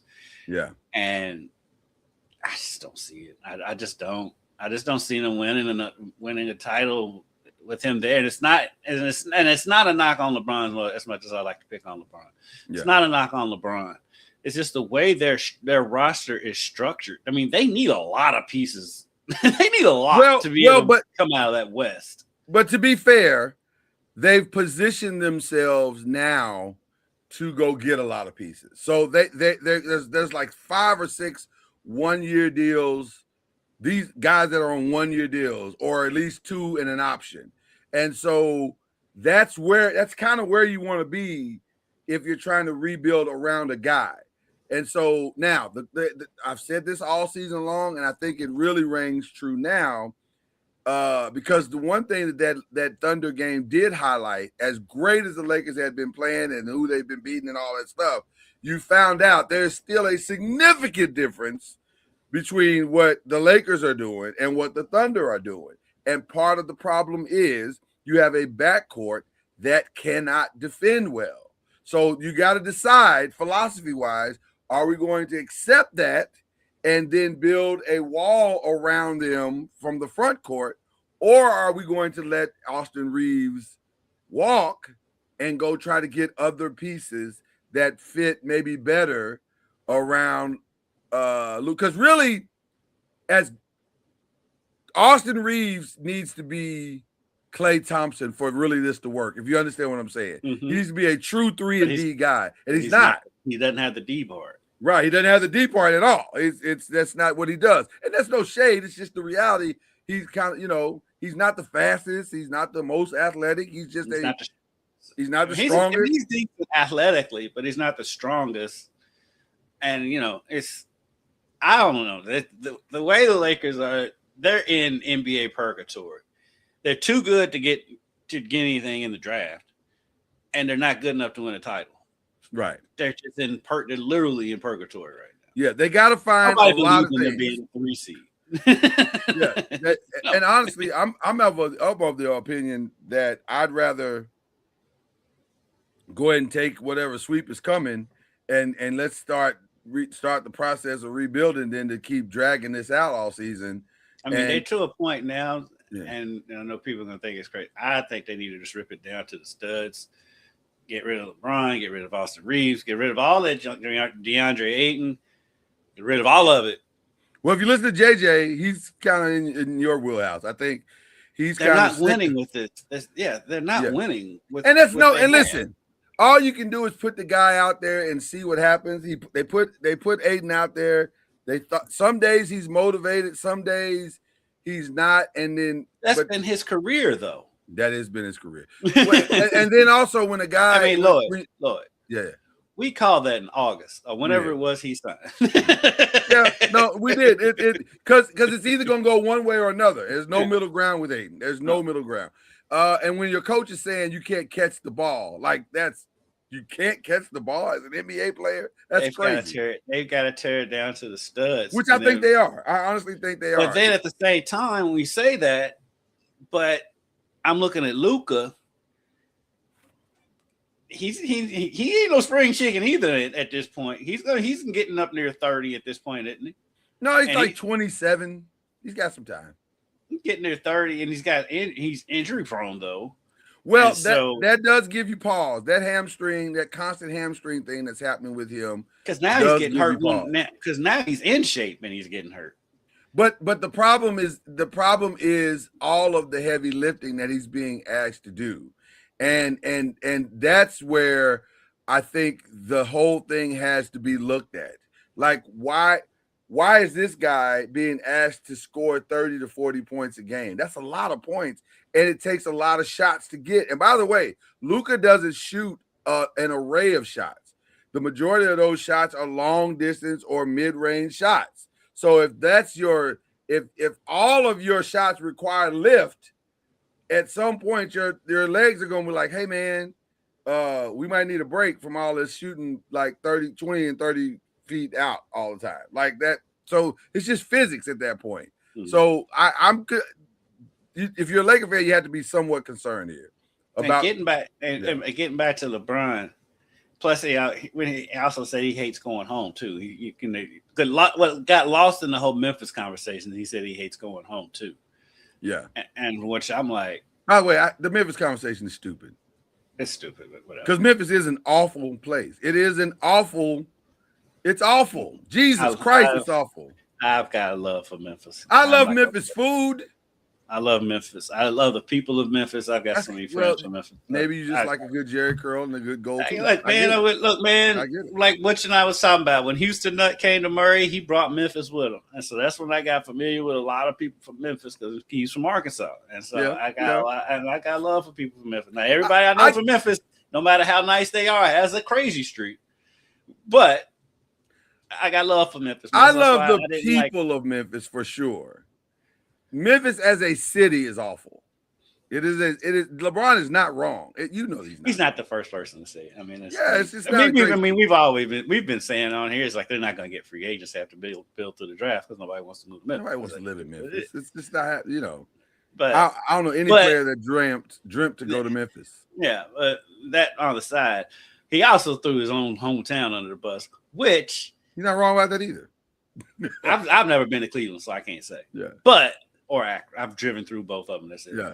But if we're looking at it, going back home makes the most sense for LeBron. Well, now that's a different conversation, because you're 1,000% correct. It puts him directly in alignment with a title shot. It probably elevates them to true title contention, because him being the third wheel there could actually work. He's proven that with the Lakers this season. He can adjust. So him adjusting to Harden and to Donovan Mitchell, and then he would make that front court that much stronger and smarter, and also more capable defensively. Because they've had an issue with that wing. The wing is they've been trading to get that wing, and they just have not been able to get. Now, is LeBron at 42 years old the answer to that? Probably defensively, probably not. Well, I would take 20 to 25 minutes worth of LeBron at that wing position over anything they got right now. And plus, they need LeBron, because as good as Mobley is, Mobley can disappear. Yeah, and he can. He hasn't been this year. He's not been the same Mobley we've seen the upward trajectory of his career. This year, he's not been that. I'll take LeBron's 15 and 10 in Cleveland. I think it's a great landing spot. It's a great landing spot. So it'll be interesting to see what happens in the offseason with the Los Angeles Lakers as a result of that. As much as I like to make fun of him having gout, he doesn't have gout. He doesn't have gout. I think he'll be great. I think he would be a great move for him to land back home and give him a chance for another ring. I think that's his best shot at another ring is back in Cleveland. So the West is pretty much set. I think the Thunder at 1, the Spurs at 2, the Nuggets at 3. Although there is some interesting stuff happening at the backside of this these last 3 games with the Nuggets. I think the Nuggets have the Spurs and the Thunder to close. If I'm not mistaken. Nuggets are scary, dude. If coming down the stretch. They end the season with the Thunder. I think the Nuggets are both. Be the end of the season. They play the Thunder tomorrow. They play the Thunder and they play the Spurs. So the Nuggets could theoretically. Yes, they play the Thunder at home tomorrow, right? And they're at the Spurs on Sunday. So the Thunder theoretically, the Nuggets theoretically could either lock up the 3, or they could end up back in the 4 or 5. Like, it's a weird, depending on how all of this plays out, it's a very weird mix going on here at the end of the season because I think they have the 2 most difficult games, if I'm not mistaken, because I think the Lakers have. Let's see. We're here. The Lakers have Golden State, which, by the way, became increasingly more difficult. They have that tonight. Now that Steph is back and Steph is Stephing again. That game could be a loss. He's stepping again, but I don't know why. Yeah, I don't. Shout out know. to Steph for being the competitor that he is. Yeah, he just wants Steph. No reason for Steph to be playing right now.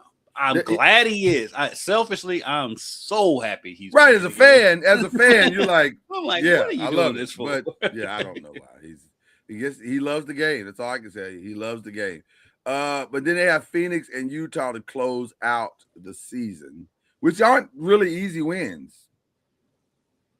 But they need them. The Lakers need all three, and they need the Nuggets to lose both of those games to probably stay at the 3, to get back to the 3. So the lowest the Lakers could fall is 5. Yes, the lowest they're going to fall is 5. And then the Rockets, they have, which is the third one in this conversation of 3 through 5. The Rockets have to close out. They've got Philly tonight, Minnesota on Friday. So that's a back-to-back, and then Memphis. But the good news is they have all of those at home. So that may be the thing that maybe helps them to land in the – it is more likely that the Lakers could fall to the 5, and then the Rockets get the 4, and then the Nuggets stay at 3. But I don't know. Or the Rockets could get to the 3. So it's a very interesting. The Lakers could, because the Lakers could win out. They very well could. They could. They're probably favored to win out, if we're being honest. At Golden State, home for Phoenix and Utah. I would think if the Lakers win out, it is likely. Now the thing is, the Nuggets are a game and a half up. So that's the thing that might help them. If they win out tonight or Friday, then it's over. They're probably gonna, that half a game is gonna be the reason why they take the 3 spot. But if they lose, if the Lakers win tonight, which puts them at a game, then now the Nuggets have to win out to get the 3, and it's more likely that they're not going to win out. So, and it's more likely that, like you said, the Lakers would win out, and the Lakers on the tiebreakers over the Nuggets and the Rockets. So it's going to be an interesting final few days. Yeah, I say the Lakers they're more likely to stay put. Do you want LeBron running himself into the ground to get to the 3 spot? Is it more advantageous to get to the 3 spot? That's the question. Because in order to do that, LeBron's got to be 2000. Not necessarily, because I say they got 3 winnable games. Yeah, but he's got to put up some numbers for them to even have a chance.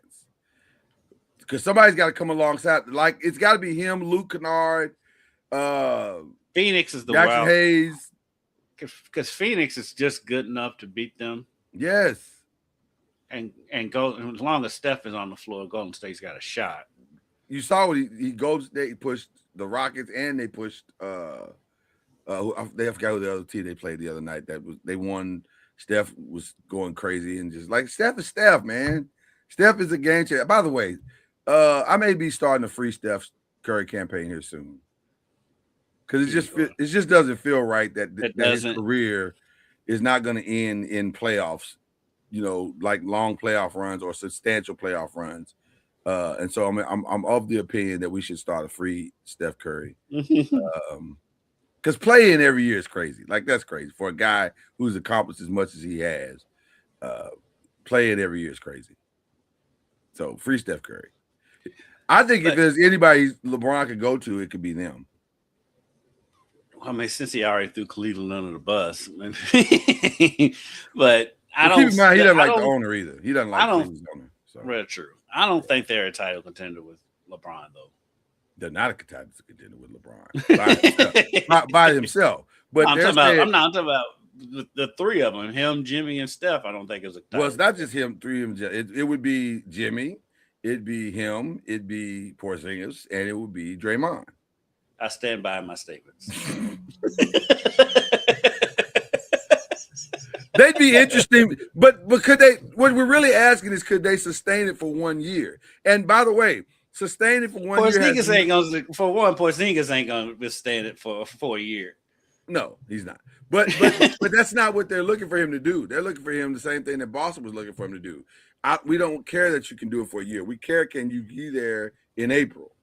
And that's all they're asking for all those guys. If they're just like, can we stay out of the play-in? But that's the thing, though. They've got to get to April. They got to get to April. They got to get to April. That's the X factor. April outside of the play-in game. That is the X factor. Can they get to April? Is that the question? And lingering above all of this is the Giannis factor. And by the way, if ever there was certainty that Giannis is gone, this week has pretty much solidified that. Solidified that. You're on the free Steph Curry. I'm on the free Devin Booker. I'm definitely on free Devin Booker. I've been on free Devin Even Booker. though part of it was same with both of them. They don't want to leave where they're at. And I can understand. understand. Look, Phoenix is a beautiful place. It is. And not a bad place to live. And Steph helped build everything that's in San Francisco. But the Phoenix with Golden State, it's not necessarily poor management while they're there. They just aged. Phoenix is bad management. I know you hate Dunleavy, but I was gonna say Phoenix is bad. It's not what Phoenix. It's not Phoenix. No, Phoenix is bad all the way around. And by the way, it's crazy how fast bad management came into view, because we're talking about a team that is 3-4 years removed from the finals. Is it 3 years or 4 years removed from the finals? The first year we were out of COVID, so would that be 21? It was either 21 or 22, but yeah. Either way, it's 4 or 5 years out of the finals. And then it went from finals to irrelevancy. Right. Like overnight. Like, I forgot that. I didn't even realize they were in the play-in right now. And firmly at 7. Like, they're not moving from 7. Everybody's got their play-in positions now. So they'll play the Clippers, and then Portland will play Golden State, and then we'll see where it goes from there. That's the other part with the Lakers and Golden State. Portland's coming. And I was last night years old when I realized that Tiago Splitter was coaching them. I was like, is that who that coach is? Yes, that's the interim coach is Tiago Splitter. I was like, wasn't he just playing like last season? Oh, that's right, because Chauncey's gone. I forgot. I was like, wait a minute, Chauncey. Oh, that's right. Chauncey's fighting for his life. So but Portland's got some good young pieces. They're probably going to add some more good young pieces in this upcoming draft. Yeah. Portland's coming. Minnesota and Houston aren't going anywhere. I don't understand the Clippers. I don't understand the Clippers. I don't understand the Jazz. The Mavericks. Pelican. I like what the Mavericks. What the opportunities they have. I mean, they have a good young star, so they're coming. I think the Mavs. These aging teams like Golden State and LA. I don't know how sustainable it is. Well, they're not trying. I want to be clear. I want to be clear. I think the reason why the Lakers have dramatically overhauled their front offices, and the Lakers are modeling the Dodgers, because their owner is the owner of the Dodgers, to look like the Dodgers ownership. So the Lakers are going to look dramatically different this offseason than they've ever looked in the history in my lifetime of watching the Lakers. They're not going to look like the same. Yeah, if they model like the Dodgers, they'll look like the Showtime Lakers because they had all the players. No. The difference is, though, there's no salary cap in baseball. Well, there isn't, but also they have an owner who may not be as excited or may not care as much about that. He's making money hand over fist, and that ownership group has been incredibly creative when it comes to salaries. Like that, what he did with, first of all, the only reason he's able to do what they're doing with Shohei Ohtani is because Shohei Ohtani deferred everything that he had. Yeah. Right. So maybe there's some creativity that they're looking at with the Lakers to say, hey, let's figure this thing out with creatively. And I think it's going to look dramatically different and far more professional, because the truth is, and I think I've said this before, the Lakers have been a mom and pop ran organization the entire time. Yeah, the buses, that was the family business, where these other teams, the NBA team is just basically a side hustle. Yeah. Their money comes elsewhere. The buses were This is everything. This was everything. Yeah.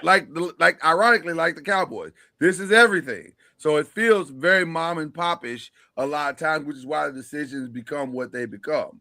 But now that you have like all these professional people who understand basketball that are going to be in the building, it should be interesting to see how different the Lakers are. If it looks like the Dodgers, it's going to look pretty good. I think they can go in the right direction. I just think it's going to take a while, because it's going to be a while. Because I mean, when Luka's not 30 yet, but when you look at the teams that are at the top of the league, ain't nobody close to 30 on the Thunder. No. Spurs ain't nobody close to 30 on the Spurs. No. Denver's probably the only Denver's kind of old team. Denver's kind of old. Yeah, and Houston. But Houston's very old. But like Minnesota's, their young stars, he's still 25 years old. Yeah. I mean, so if you look at the stars on each of these teams, most of them are younger than Luka. And so there is a crossroad element to the Lakers. I'm not gonna call Luka old, but they're definitely. I think they're closer to winning a title when Luka becomes the second option than they are as the first option.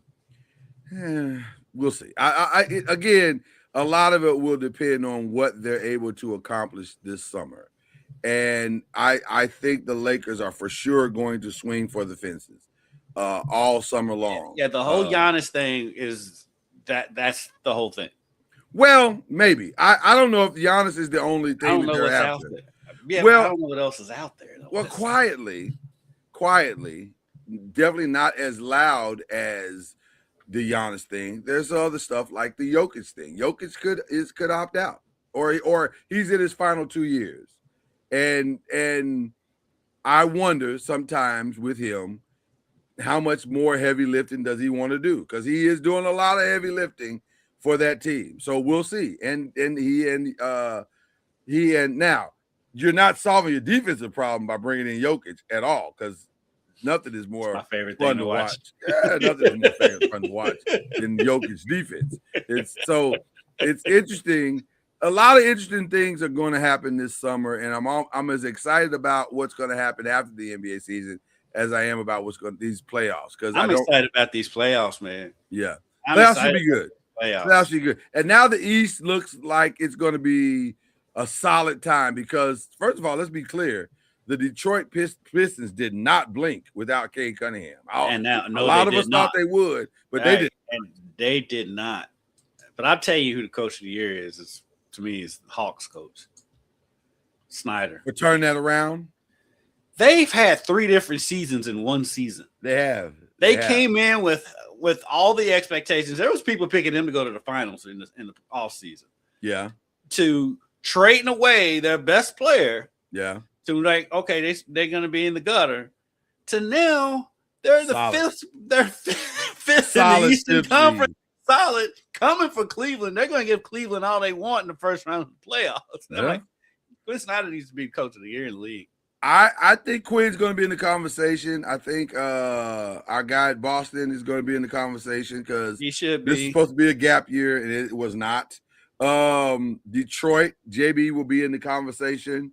Missoula is what I was thinking of. Missoula. Yeah. JB will definitely be in the conversation for the Pistons, because nobody had that on their bingo card. Do you put Oklahoma City's coach?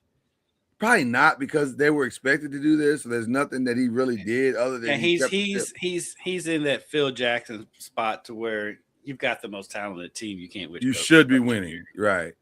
That's probably your list. I think all of your true contestants for or contenders for coach of the year are definitely in the East. I don't know if anybody in the West I'd put in that conversation. Maybe Tiago Splitter just because of everything that happened with Portland, and he still got them to a play-in. That's kind of impressive. But other than that, I don't think they'll. And it's not his fault, but I just don't think they'll give an interim coach the coach of the year. I don't think so either. He has an interim label on him, so I don't think so either. So I think your coach of the year is definitely coming from the East. But I want to get over to the Giannis thing real quick. How bad is that? Like the stuff that came out this week. It's gotten so ugly, but this is what Giannis needed to do to get out of there. It makes it cleaner. He should have done that last year. It makes it a lot cleaner. Doc, I had a conversation with somebody the other day, and I said, "Can you name another coach, not Phil Jackson, and not Pat Riley, that has had more Hall of Fame or All-Star talent and not gotten the max out of that?"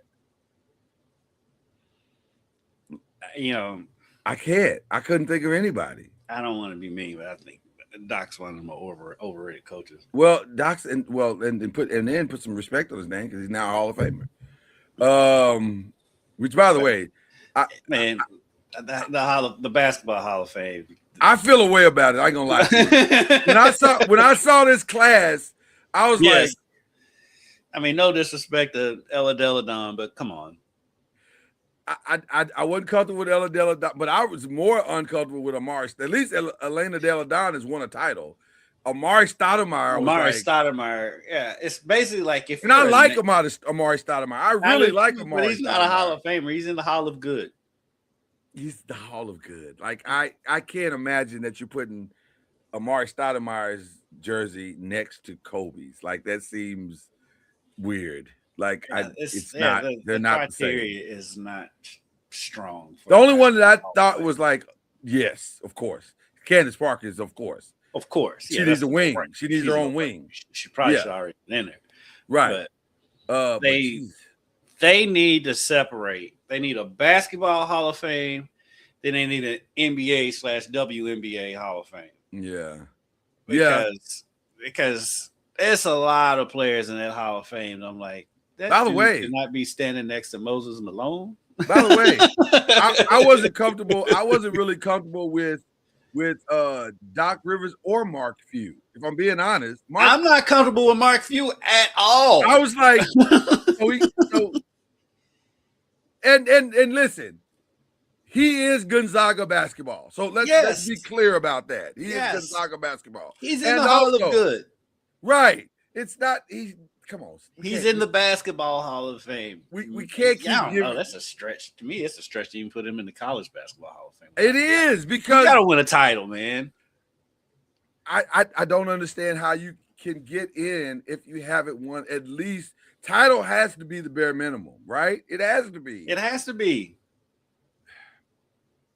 I don't know.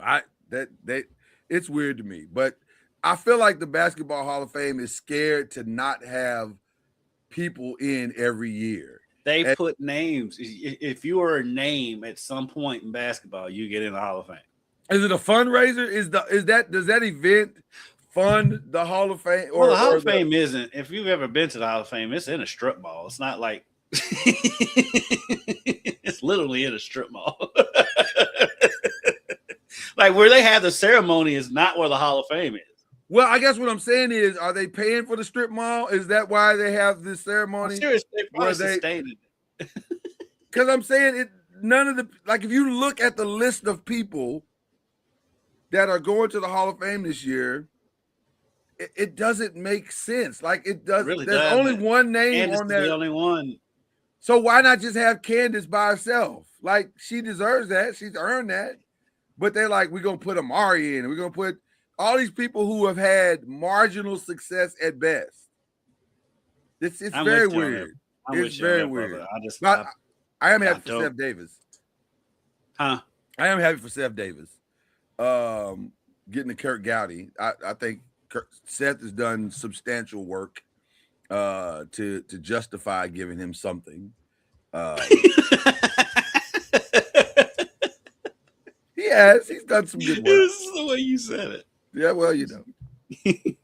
Let's see. I'm looking at the whole list right now. It's not good. Parker.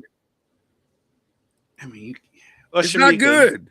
I guess I can see Shamika. Shamika, I forgot Shamika. Shout out to Shamika. Although she didn't win anything. She didn't win anything, and I don't see Mike. I don't but understand. If you look Mike. at the totality, at Tennessee, she was dominant. So I'll give you that. I'll give you that. But Mike D'Antoni and Mark Few?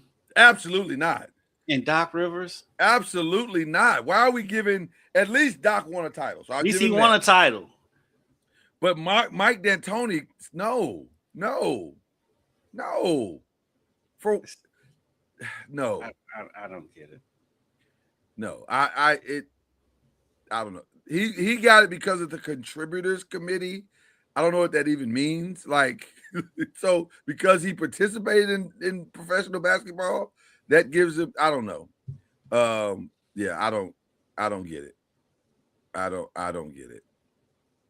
So anyway, the '96 United States Women's National Team. I guess I don't know. I guess that's fine. You can make an argument that they get it every year. They should get it every year. So the women's basketball team and the Olympic teams, they should get it all of their teams should be in the Hall of Fame. So, you know, they're the most dominant basketball faction that we have in sports. Like they win everything every year. Yeah, because like there's a reason why they're not playing US versus the world in the All-Star game. 100%. 100%.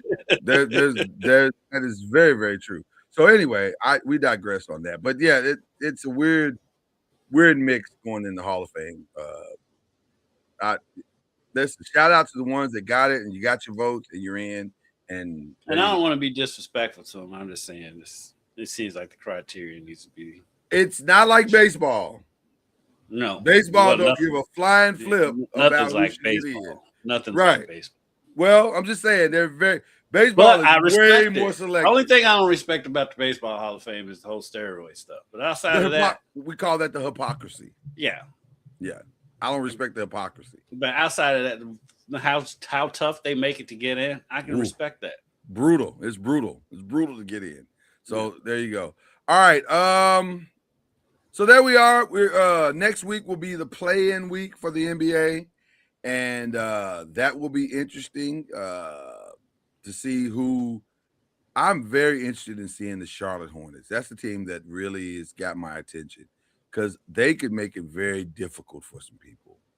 I think they could legitimately beat the Miami Heat in a one-game scenario. They could legitimately beat Philly. Is interesting because they're the wild card, I think, in the Eastern Conference. Because if they're healthy, which they're not, ever. Yeah, they're never healthy. But however, they're never healthy. They could throw a monkey wrench into everything in the East. Because when they all five do play, when their starting five does play, they're interesting. They can beat anybody. But I don't have faith that all five can play a 7-game series. Speaking of having losing faith, is anybody more disappointing this season than the Orlando Magic? No. Only ones more disappointing was Atlanta in the first entity of the first entity. I agree. But they fixed that and they got that right. But Orlando, you're like, y'all have a lot of stuff. Like, there's a lot of talent on this team. Why is it not coming together? Health has been a big issue, but Banchero's been wildly inconsistent. He's not. I don't think I'm starting to think he's not a true number one. I think he's a complementary part. I think he needs to be the number two. Yeah, he could be a great number two for somebody though, in the right situation. Matter of fact, if I'm being honest, that might be a great answer to that team playing in the crypto staple.com.org team. Yeah. So you're right. Something to look at if in the offseason. It doesn't help too for Orlando when the Wagners combined Yeah. Played 68 games. Yeah. Because there's so much put on those two guys, and they need both Wagners to play at a high level, and they have not been available. Availability is the greatest ability. You got to be there. So, and they have not. So there's that. All right. Before we get out of here, you know, we always got to give you what we've been looking at and what we've been watching. We call it the rest of the stuff. Listen, we're biased on this show. We love Tournament of Champions. It's been fantastic this season. Yes, that is what Lloyd and our text streams are more about TOC than they are the NBA. About anything else. We are fully invested in TOC. Can I be honest? The Stephanie Izard win shocked me beyond shock, because it wasn't just that she won, it was the margin of victory. And I was like, yeah, really? The margin of victory. Because I thought for sure she was going to lose. I thought she was going to win. I thought she was going to win by watching them prepare. Okay. But I did not see her winning like that. She dominated. But also, I got Kenny. I was so proud of him. Kenny is killing. Kenny is killing it by keeping it simple. He is not complicating his dishes at all. He looks at the randomizer. This man won with a sloppy Joe. With a sloppy and it wasn't close. No. It was a 10-point. It was the highest score of the whole tournament. It was a 10-point win in the 90s, which nobody gets a 90 ever. Let's start there. And listen, I'm so impressed by this guy. He sneaky could be the guy. I think it's him. I don't know. Jet is always consistently good. Jet Li is always consistently good. So you got to wonder, can Jet pull this out and make this thing work? I don't know. It's going to be an interesting run here at the final 8. There's just a lot of talent, and this could go any and every different kind of way. I'm wondering if we're going to finally get our first male winner on this show. I'm back because we have not. House right now. I'm wondering if we're finally going to get our first male winner on this show, because the men, this is the strongest the men have ever been on TLC. Yeah, because I'm ashamed of myself because I kind of counted Kenny out, but then not anything against him. I was just looking at the other people. Yeah, no, I got you. And but by the way, after that performance the other night, I'm like, he might have to be. Kenny's new, and he's definitely a wild card. Like, you don't know, because he thinks so simply. You're thinking that's not going to work, is it? And then when you see the finished product, you're like, well, now listen, that could work. And then they taste the food. They're like, oh my God, this is the most amazing sloppy Joe I've had. It takes me back to as soon as they said this takes me back to my childhood, I said, oh, yeah. As soon as she said she grew up eating sloppy Joes, I was like, this is a wrap. He got it. He got it again. So this is a phenomenal final 8. I'm excited about Kenny. I'm excited about Kevin, who, by the way, I think somebody should put Brett Rosenio on a watch, because she looked so defeated. She was so defeated. And then when she said, I just don't know if I can keep going. Like, hold on. Just let's pump the brakes a little bit. Calm down. Like, it's not that serious. It's not, your therapy serious. I don't think it. Maybe it is. I don't know. But she definitely didn't expect to go out this early. But when she put the pepperoni in the pepperonis threw her off when she got so excited about the burger that I don't think she realized that pepperonis and hamburger don't really go together.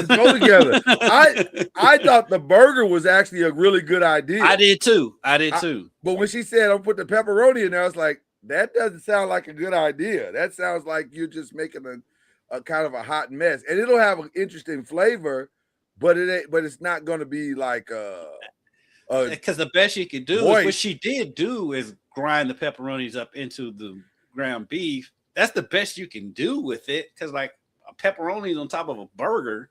But Unless even, only way you can make that work, I would think, is to make it kind of like a pizza on top of the burger.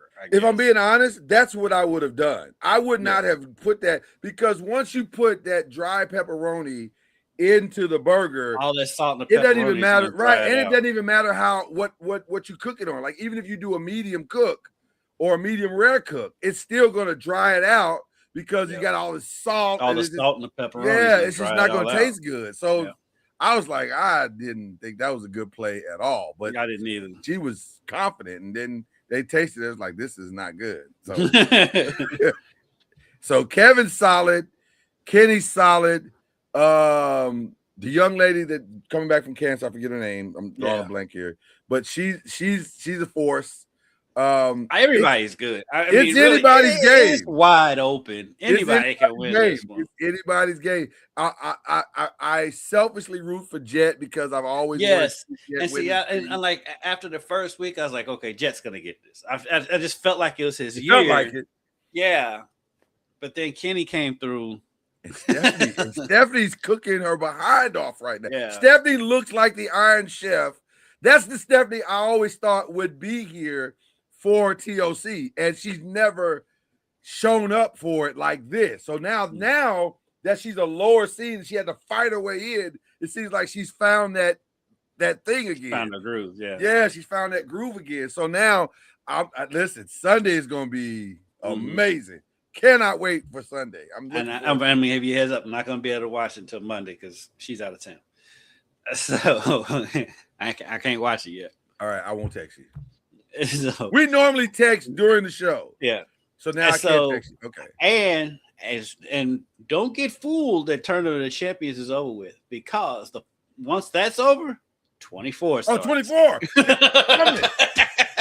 We're not done here. We're not done here at all. Because 24 is next. And by the way, and I don't know if you do this, I do this. I'm also a Master Chef fan, and Master Chef is on his way back next week as well. I'm not really into the Master Chef, but him. I am, and I do I'm like a Gordon Ramsay guy. I like the food truck battle once 24 is over with. Okay. And I feel like it's one in between 24 and the food truck though. The barbecue brawl. Barbecue brawl is also a good time. I'm telling you, if you're not on the Food Network, they dominate Sundays, especially once football season's over. You're missing it. You are missing it. Dominate Sundays. You're missing it. Also, and my girls and I, we like Next Level Chef. We just like food competition shows. Yeah. And so that's She's gotten into the bakery shows. The bakery ones are only thing about they are too tough on the bakery shows. It's hard. The bakery shows are hard. They are very, very hard. They judge them on like the slightest of things. And that's the thing. I don't necessarily because I'm not a baker, I don't necessarily understand the nuance of, because all that stuff looks good to me. I'm like, that looks like a 10 to me. I don't know what you're talking about. This looks amazing. So I don't necessarily get it. With the cooking, because I cook, I understand everything they're saying. Yeah. Plus with cooking, I feel like with cooking, you have more leniency to do your thing than you do with the baking stuff. There's some hard and fast rules with baking that you cannot break. So I don't necessarily enjoy that as much. With the cooking show, especially I love the barbecue shows. Barbecue shows, you can put your personality into that. Absolutely. So watch that. The boys are back. The boys are back. I'm gonna be honest with you. I heard it. I heard the first 2 episodes are hilarious. I haven't watched them yet. I'm conflicted. I'll be honest with you, because The Boys is a hard watch. It is one of the most psychologically twisting shows that you've ever seen, because there are no rules. everything is on the table. Literally every single thing is on the table. Everything is on the table with The Boys. It is when you're watching, you're like, what kind of drugs are these people on writing this stuff? I promise you, I'm a 52-year-old man, and every time I watch The Boys, I'm looking for my parents. Like, should I be watching? I don't think I should be watching this. This is a lot. This is a lot. It's a lot. I'm tempted to not watch anything until the May 20th season finale. I'm really tempted. Well, I'm going to go back. Well, I started doing a rewatch anyway. Okay. But then I got away from the rewatch. And you know how it is on Prime. If you've already watched the shows, it just says you've watched them, even if you start rewatching them. So I don't know where I left off at. So now I think I'm going to have to go all the way back to the beginning again. Oh, man. And then I've heard that the Gen V show, you need to watch that. And so I heard it's exactly basically the same thing. It's like I heard you don't have. They started incorporating it into the end of season 4. So like you can save on watching Gen V until the 4th after you finish the 4th season of The Boys. I just it's a lot. The Boys is a lot. It really is a lot. I don't know. I've been very conflicted about it because it's like it's too much. It's too much. Sometimes it is too much. It is too much. Like there are scenes where you go, what the hell am I watching? What is this? This is like it's a lot. It's one episode in particular in the 2nd season. The party episode with a certain the certain body part. I had to watch that in sections. Like I'd watch a little bit, then I'd stop, and then I'd watch a little bit more, and then I'd stop, and then I'd fast forward. I said, man, I don't think I'm supposed to be watching this. And then your family, your kids are watching it, your wife walks in. What the hell are you watching? I don't know. I don't know. I did not create this. I don't know. I didn't know it was going in this direction. I didn't know they were going this far. They have no boundaries and no sense of boundary on The Boys. So, but it is back, ladies and gentlemen. It is back. So there you go. So that's going on. Just finished the Paradise finale. I haven't finished that yet. It's fantastic. I think it lives up to the hype. And they've already started season 3, which is awesome. So there you go. And by the way, I heard season 3 is the final season, which is really? Yeah, they're gonna end it. They're gonna end a lot of shows are deciding, which I think is good, to go out before you kicked out. Yeah. And I like that because a solid 3-season arc that ends well is good. And if you think about it, a lot of shows, they kind of do jump the shark after 3 seasons.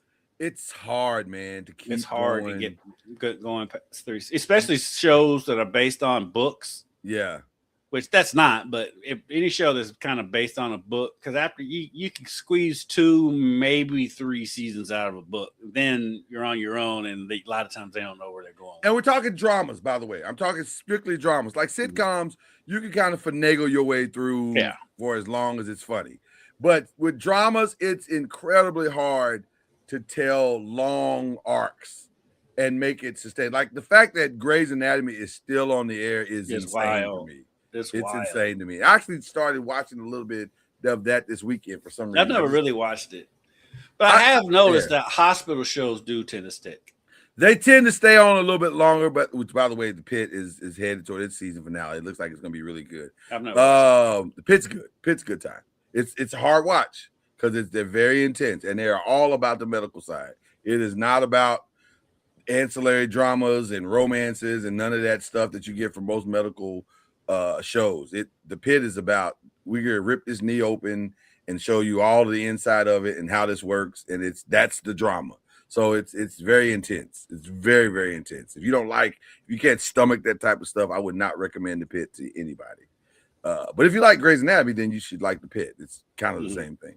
But yeah, it's been good. But yeah, I'm excited about a lot of different things, but nothing more than TLC. Like TLC is my jam. So there you go. All right, that's all we got for you as far as that's concerned.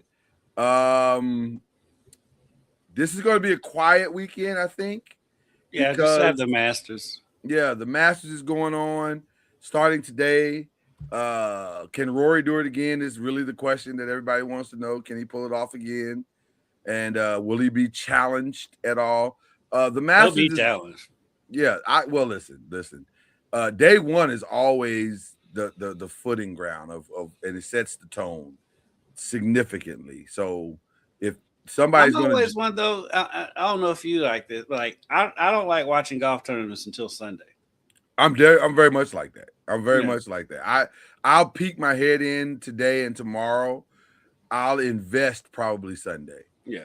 Like Sunday, I'll especially if it's close. Now, if it's a blowout, if somebody's like 7, 8, 9 strokes up, I probably won't take a look because usually that person's probably going to carry it, right. Barring a major collapse, which we've seen a couple of collapses in the last few years. So, but if it's close, I'll probably be invested and watch, what happens. Will Tiger be there? I didn't hear if he would be there. He won't be there. Okay. His gout flared up. His gout definitely flared up. His gout was so bad, he called the president and was like, hey, man, I got gout. I don't know. I had gout so bad it hit a car is what happened with Tiger Woods. Are you in on the I almost hate to bring this up, but are you in at all on the Stephen A. Matt Barnes beef? Are you in? Does that? Man, ever since Kendrick and Drake blew up for their beef, everybody with a microphone got beef with each other. I feel like I'm gonna tell you the truth. I feel like some of this is contrived. Like some of it does not feel authentic. Although I will say the Matt Barnes Pat Bev seems. I think that's authentic. Yeah, I think that authentic on Matt Barnes, and Pat Bev is just trying to get clicks. As he should, because he got fired from his podcast. So he's trying to, all he does is name drop. But the Stephen A. and Matt Barnes stuff is kind of better player, Matt Barnes or Pat Bev. Because they were arguing about that, and Pat says he's way better than Matt. And I'm like, way better? Defensively. Way better? Defensively, maybe. Man, that's a maybe. Yeah, I don't know about way better. Barnes is a pretty good defensive player. I think it's a wash between the two, to be honest with you. Yeah, they're not that far off from each other, I think. Who would you like to hang out more with, though? Pat Bev or Matt Barnes by far. Matt Barnes is hilarious. Pat Bev is just going to talk about Pat Bev. I mean, any guy that refers to himself in the third person all the time. Yeah, I'm not here for that. I'm not here for that. Okay. Matt Barnes is funny. Matt Barnes is funny. He throwing jabs at Steven Jackson all the time on all the smoke, and it's hilarious. Shout out to Steven Jackson too. Just had a birthday. Just had a birthday. All right. Anything else? Am I forgetting anything, Kendrick? I'm always trying to. Again, shout out to Butch Mosby, phenomenal guest. Such a good time having him on the show today. Appreciate him very much. Shout out to the wife who just pulled up and smiling because I think she's excited that we had him on, and we got to talk about her childhood friend or her classmate. So there you go. Can you think of anything else, Kendrick? Am I forgetting anything before we give our shout outs? No, that's about it. U of L spring game is next week. Nice. Transfer. I keep hearing a lot of good things, man.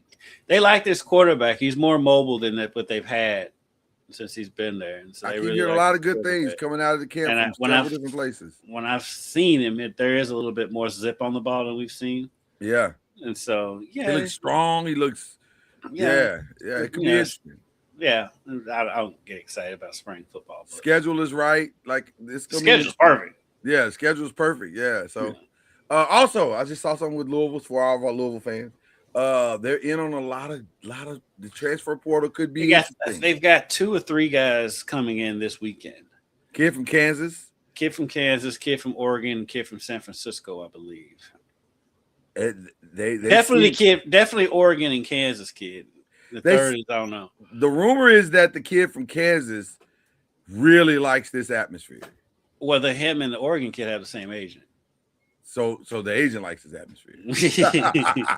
Because I'm like, and I guess because you have to hurry up and get them in when you can. Because it's quick now. It's very quick. Because next week is the more ideal week to host because you have the spring game on Friday and Thunder over Louisville on Saturday. Right. So I mean, Louisville's going to be happening next weekend. So I'm curious to see where all this is headed because Louisville definitely has a lot of rebuilding to do because they've lost a couple of significant pieces in the portal, which is ironic because Pat's having or Jeff is having the opposite problem of losing Frew was a little bit of a surprise, but not that big of a loss. I think he not really. It's a replaceable surprise that hasn't. One that people were kind of speculating would leave. I didn't think he would leave. He hasn't hit the portal yet. Is Woolley. I think if you can keep him, that's big. Losing Kanai Roots and his inconsistency is not that bad. I would say, yeah, it's not. Yeah, like what Louisville lost that were important were people who were leaving anyway. That was, Conwell was a senior. Right. Hadley was a senior. Right. McHale is a top 10 pick, depending top on 10 you pick think. in the draft. Yeah. And so you were expecting him to go. There was some scuttlebutt that Zugris may leave, but he hasn't entered the portal yet. And so, which personally, I want to keep Zugris just because Zugris makes me laugh. He's a good time. He is a good time. Yeah. And I think Woolley really grew in the system. And I think if Woolley stays another year, he can really flourish. And Kelsey, I think his is really about blew it because when Michael went out the last time and Woolley had to really step into that role, he did. He played really well for most of that last stretch of the season. And so I hope they can keep Woolley. I think that'll be about the numbers. Can like what are the numbers going to look like signing what they want and then keeping what they need? Like, how do you balance those two things? Shout out to U of L women. They haven't lost anybody yet. Listen, of consequence. U of L women are shaping up to be a top 5, top 8 preseason team at this point. Like they're doing quite well. And between what they're keeping and what they're getting, they should because they was able to keep Taj, they was able to keep McKinley Randolph, and so far, and they were able to keep Istanbululu. And they all sound very motivated, which is nice. Because I had heard some rumblings that Taj might leave, and then like last person that I talked to who would know was like, no, she loves it. Well, I was going to say, her last 3 games in the tournament, she looked settled. Like she looked like she was starting to kind of get back to what we all thought she was going to be all season long. And I was like, okay, maybe something's there now. She's starting to figure some things out. And then Barry, I think Barry's still there, right? And Barry's still there. Yeah, and I think that's going to be a very formidable backcourt next season. I think so. And then if Istanbululu and McKinley Randolph taking another step next year, I'm not sure anybody grew more than Randolph. Istanbululu. I guess what I mean is that when you think about where they started to where they got to at the end of the season, because Randolph became like the person on the bench trying to, get significant minutes to we can't win without her. Like her effort, her contribution, her basketball IQ, which I didn't realize was as high as it is. It's insanely high. She's an incredibly smart player. So now you're talking about a team that is going to be smarter, wiser, more physical than they've ever been. This could be an interesting run that they have next year. They'll be a top 10 team coming in. Yeah. They can get some especially pieces. with whatever they get in the transfer portal. Yeah. Now, having said all that, still, it's UConn, it's South Carolina, it's USC. I'm excited to see this USC team next year. USC is going to be insane. By the way, if what is predicted happens, USC is going to be incredibly hard to beat because those I didn't mention. I haven't had a chance to mention this on any show, but everyone pay attention. Audie Crooks is out there looking for a team, and that could swing the entire women's basketball landscape where she lands. And rumors are very strong that she's maybe headed to USC. And if I'm USC, they can afford her with the other 3 because they got 3 straight number 1 players in the country. They do, and I would think they're going to have to find some money, significant money, and deals in the city. Like, but on Reggie Bush's door, right. Just they're going to have to figure. They have to get real creative. And I'm sure she's entertaining offers from everybody. I'm sure LSU's in there. I don't know if Don. She doesn't feel like the type of player Don wants, but she could be after the shellac. After she just got happened to her, she might want to get a bigger, sturdier player because she's got a lot of long, skinny, athletic players. She might need a bruiser. You might need a bruiser. And Audie brings a different dynamic to the table because she can score. and she's physical and she's strong and she got all the stuff. So it'll be interesting to see where she lands and what system she. Listen, full disclosure, she'd be great with this team, with the Louisville team. She'd be phenomenal. They can't afford her. They can't afford her, but she'd be phenomenal. But you got to make the call at least. Like, hey, would you at least like to come hang out with us and see what she was, you know? But yeah, Louisville's a good time next week. Listen, we're gonna have a good time next week, Artie. Come hang out, eat some food. We got you. You know, gonna have a good time, see some good stuff. You know, but that could swing the entire women's basketball landscape for sure. To see where she goes. I don't think she's going to UConn. That doesn't feel right.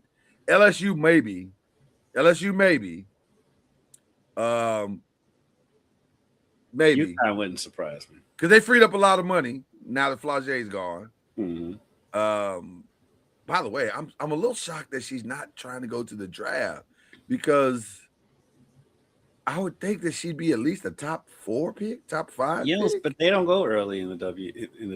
But she's a senior. She's legitimately a senior, I think. Oh, is she? Yeah. I thought she had another year. She does have another year. I thought she was a junior. I don't know what grade anybody's in anymore. I don't know what grade anybody's in. I think she's a senior, but also I know she stands to make way more going somewhere. Playing that extra year. Right. That she would ever make. No disrespect to WNBA, but if you can make $1 million plus in college, then you stay. Right. You stay, you know. So yeah, it'll be interesting to see where she lands. It'll definitely be interesting. Okay, we gotta get out of here. Well, shout outs. Who be shouting out, my brother? Shout out. Spring ball's coming up. Spring football game. Shout out to the Louisville Kings, still looking for their first win. I just thought of it because I just looked over at ESPN and saw the UFL. Tough first loss. They lost both. They're 0-2. I missed the second one. So they lost to Orlando last week. And they play Orlando again this week because UFL. Right. But they play on Friday. Shout out to my guy, Chris Redmond. Shout out to my cousin, Mo Owens, the defensive backs coach for them. Nice. Very nice. I'm not even going to humble flex you for that. You shouldn't. No, I ain't going to say that. My cousin's on the coaching staff? Yes. That's literally what of a UFL team? Listen, is it a professional team or not? Are they playing on ESPN or not? You know, you're getting kind of dangerously close to one. If you might want to slow down here. I brought the guest on. I don't get it from traffic. You're right. And that's why you're not getting it. A phenomenal guest on. Shout out to my little brother who came here for the first time in 7 years with all of my nieces and nephews, which is one of the reasons why we may not be on the next 2 weeks because I have business to catch up on. That was a very tiring week. My nephews are on 10 all the time. They're twins, by the way. They are twins, by the way. And they came in hot, like Uncle Lloyd. I was like, oh my God. And I'm gonna tell you something.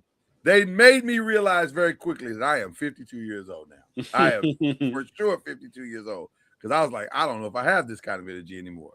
So yeah, they were a good time. So and then also shout out to all 4 of my nieces and nephews are amazing. But that 2-year-old, which ironically is born on my birthday, she was the one that really blew me away. Of course. Well, listen. Not because she's 2. The 2-year-old's awesome. Well, listen, she just turned 2, and she has the wherewithal to understand. She's very aware and understands circumstances and situations. So, full disclosure. We went outside, took him outside, let him play in the yard. There's a dog next door in my sister's house. My sister lives next door. Dog's in the house. He heard the dog in the house barking. Immediately, she came into the house and said, Mom, Dad, Uncle Lloyd, I need to come in the house. And I said, well, baby, what's wrong? She said, there's a dog outside, and I can outrun the dog. Wait, hold on. First of all, to have outrun in your 2-year-old vocabulary and in context is diabolical. So let's just think about that for a second. And then second of all, to understand that circumstance of I cannot outrun this dog. If this dog breaks free, I'm the one that's going to get trampled. Not my brothers and sisters. It's me So she did not go outside in the backyard. Smart. Listen, I said, girl, you're gonna be just fine. Already. You're gonna be fine. You're gonna make it in this world just fine. So, so shout out to my brother and sister who came, and my sister in love who does this every day. How she does it, I have no idea. But she's the real MVP for sure. So we had a good time. Okay, that's it. That's all we got. We love each and every one of you. Enjoy your weekend. I can't believe I won't be able to text you this weekend. You just made the whole weekend like I gotta wait for your comments until Monday. That sucks, but okay. Mondays if I take off. Take off so you can see. Or you know what? Just I can't. Okay, fine. Happy life, whatever. And with that being said, cue the whistle.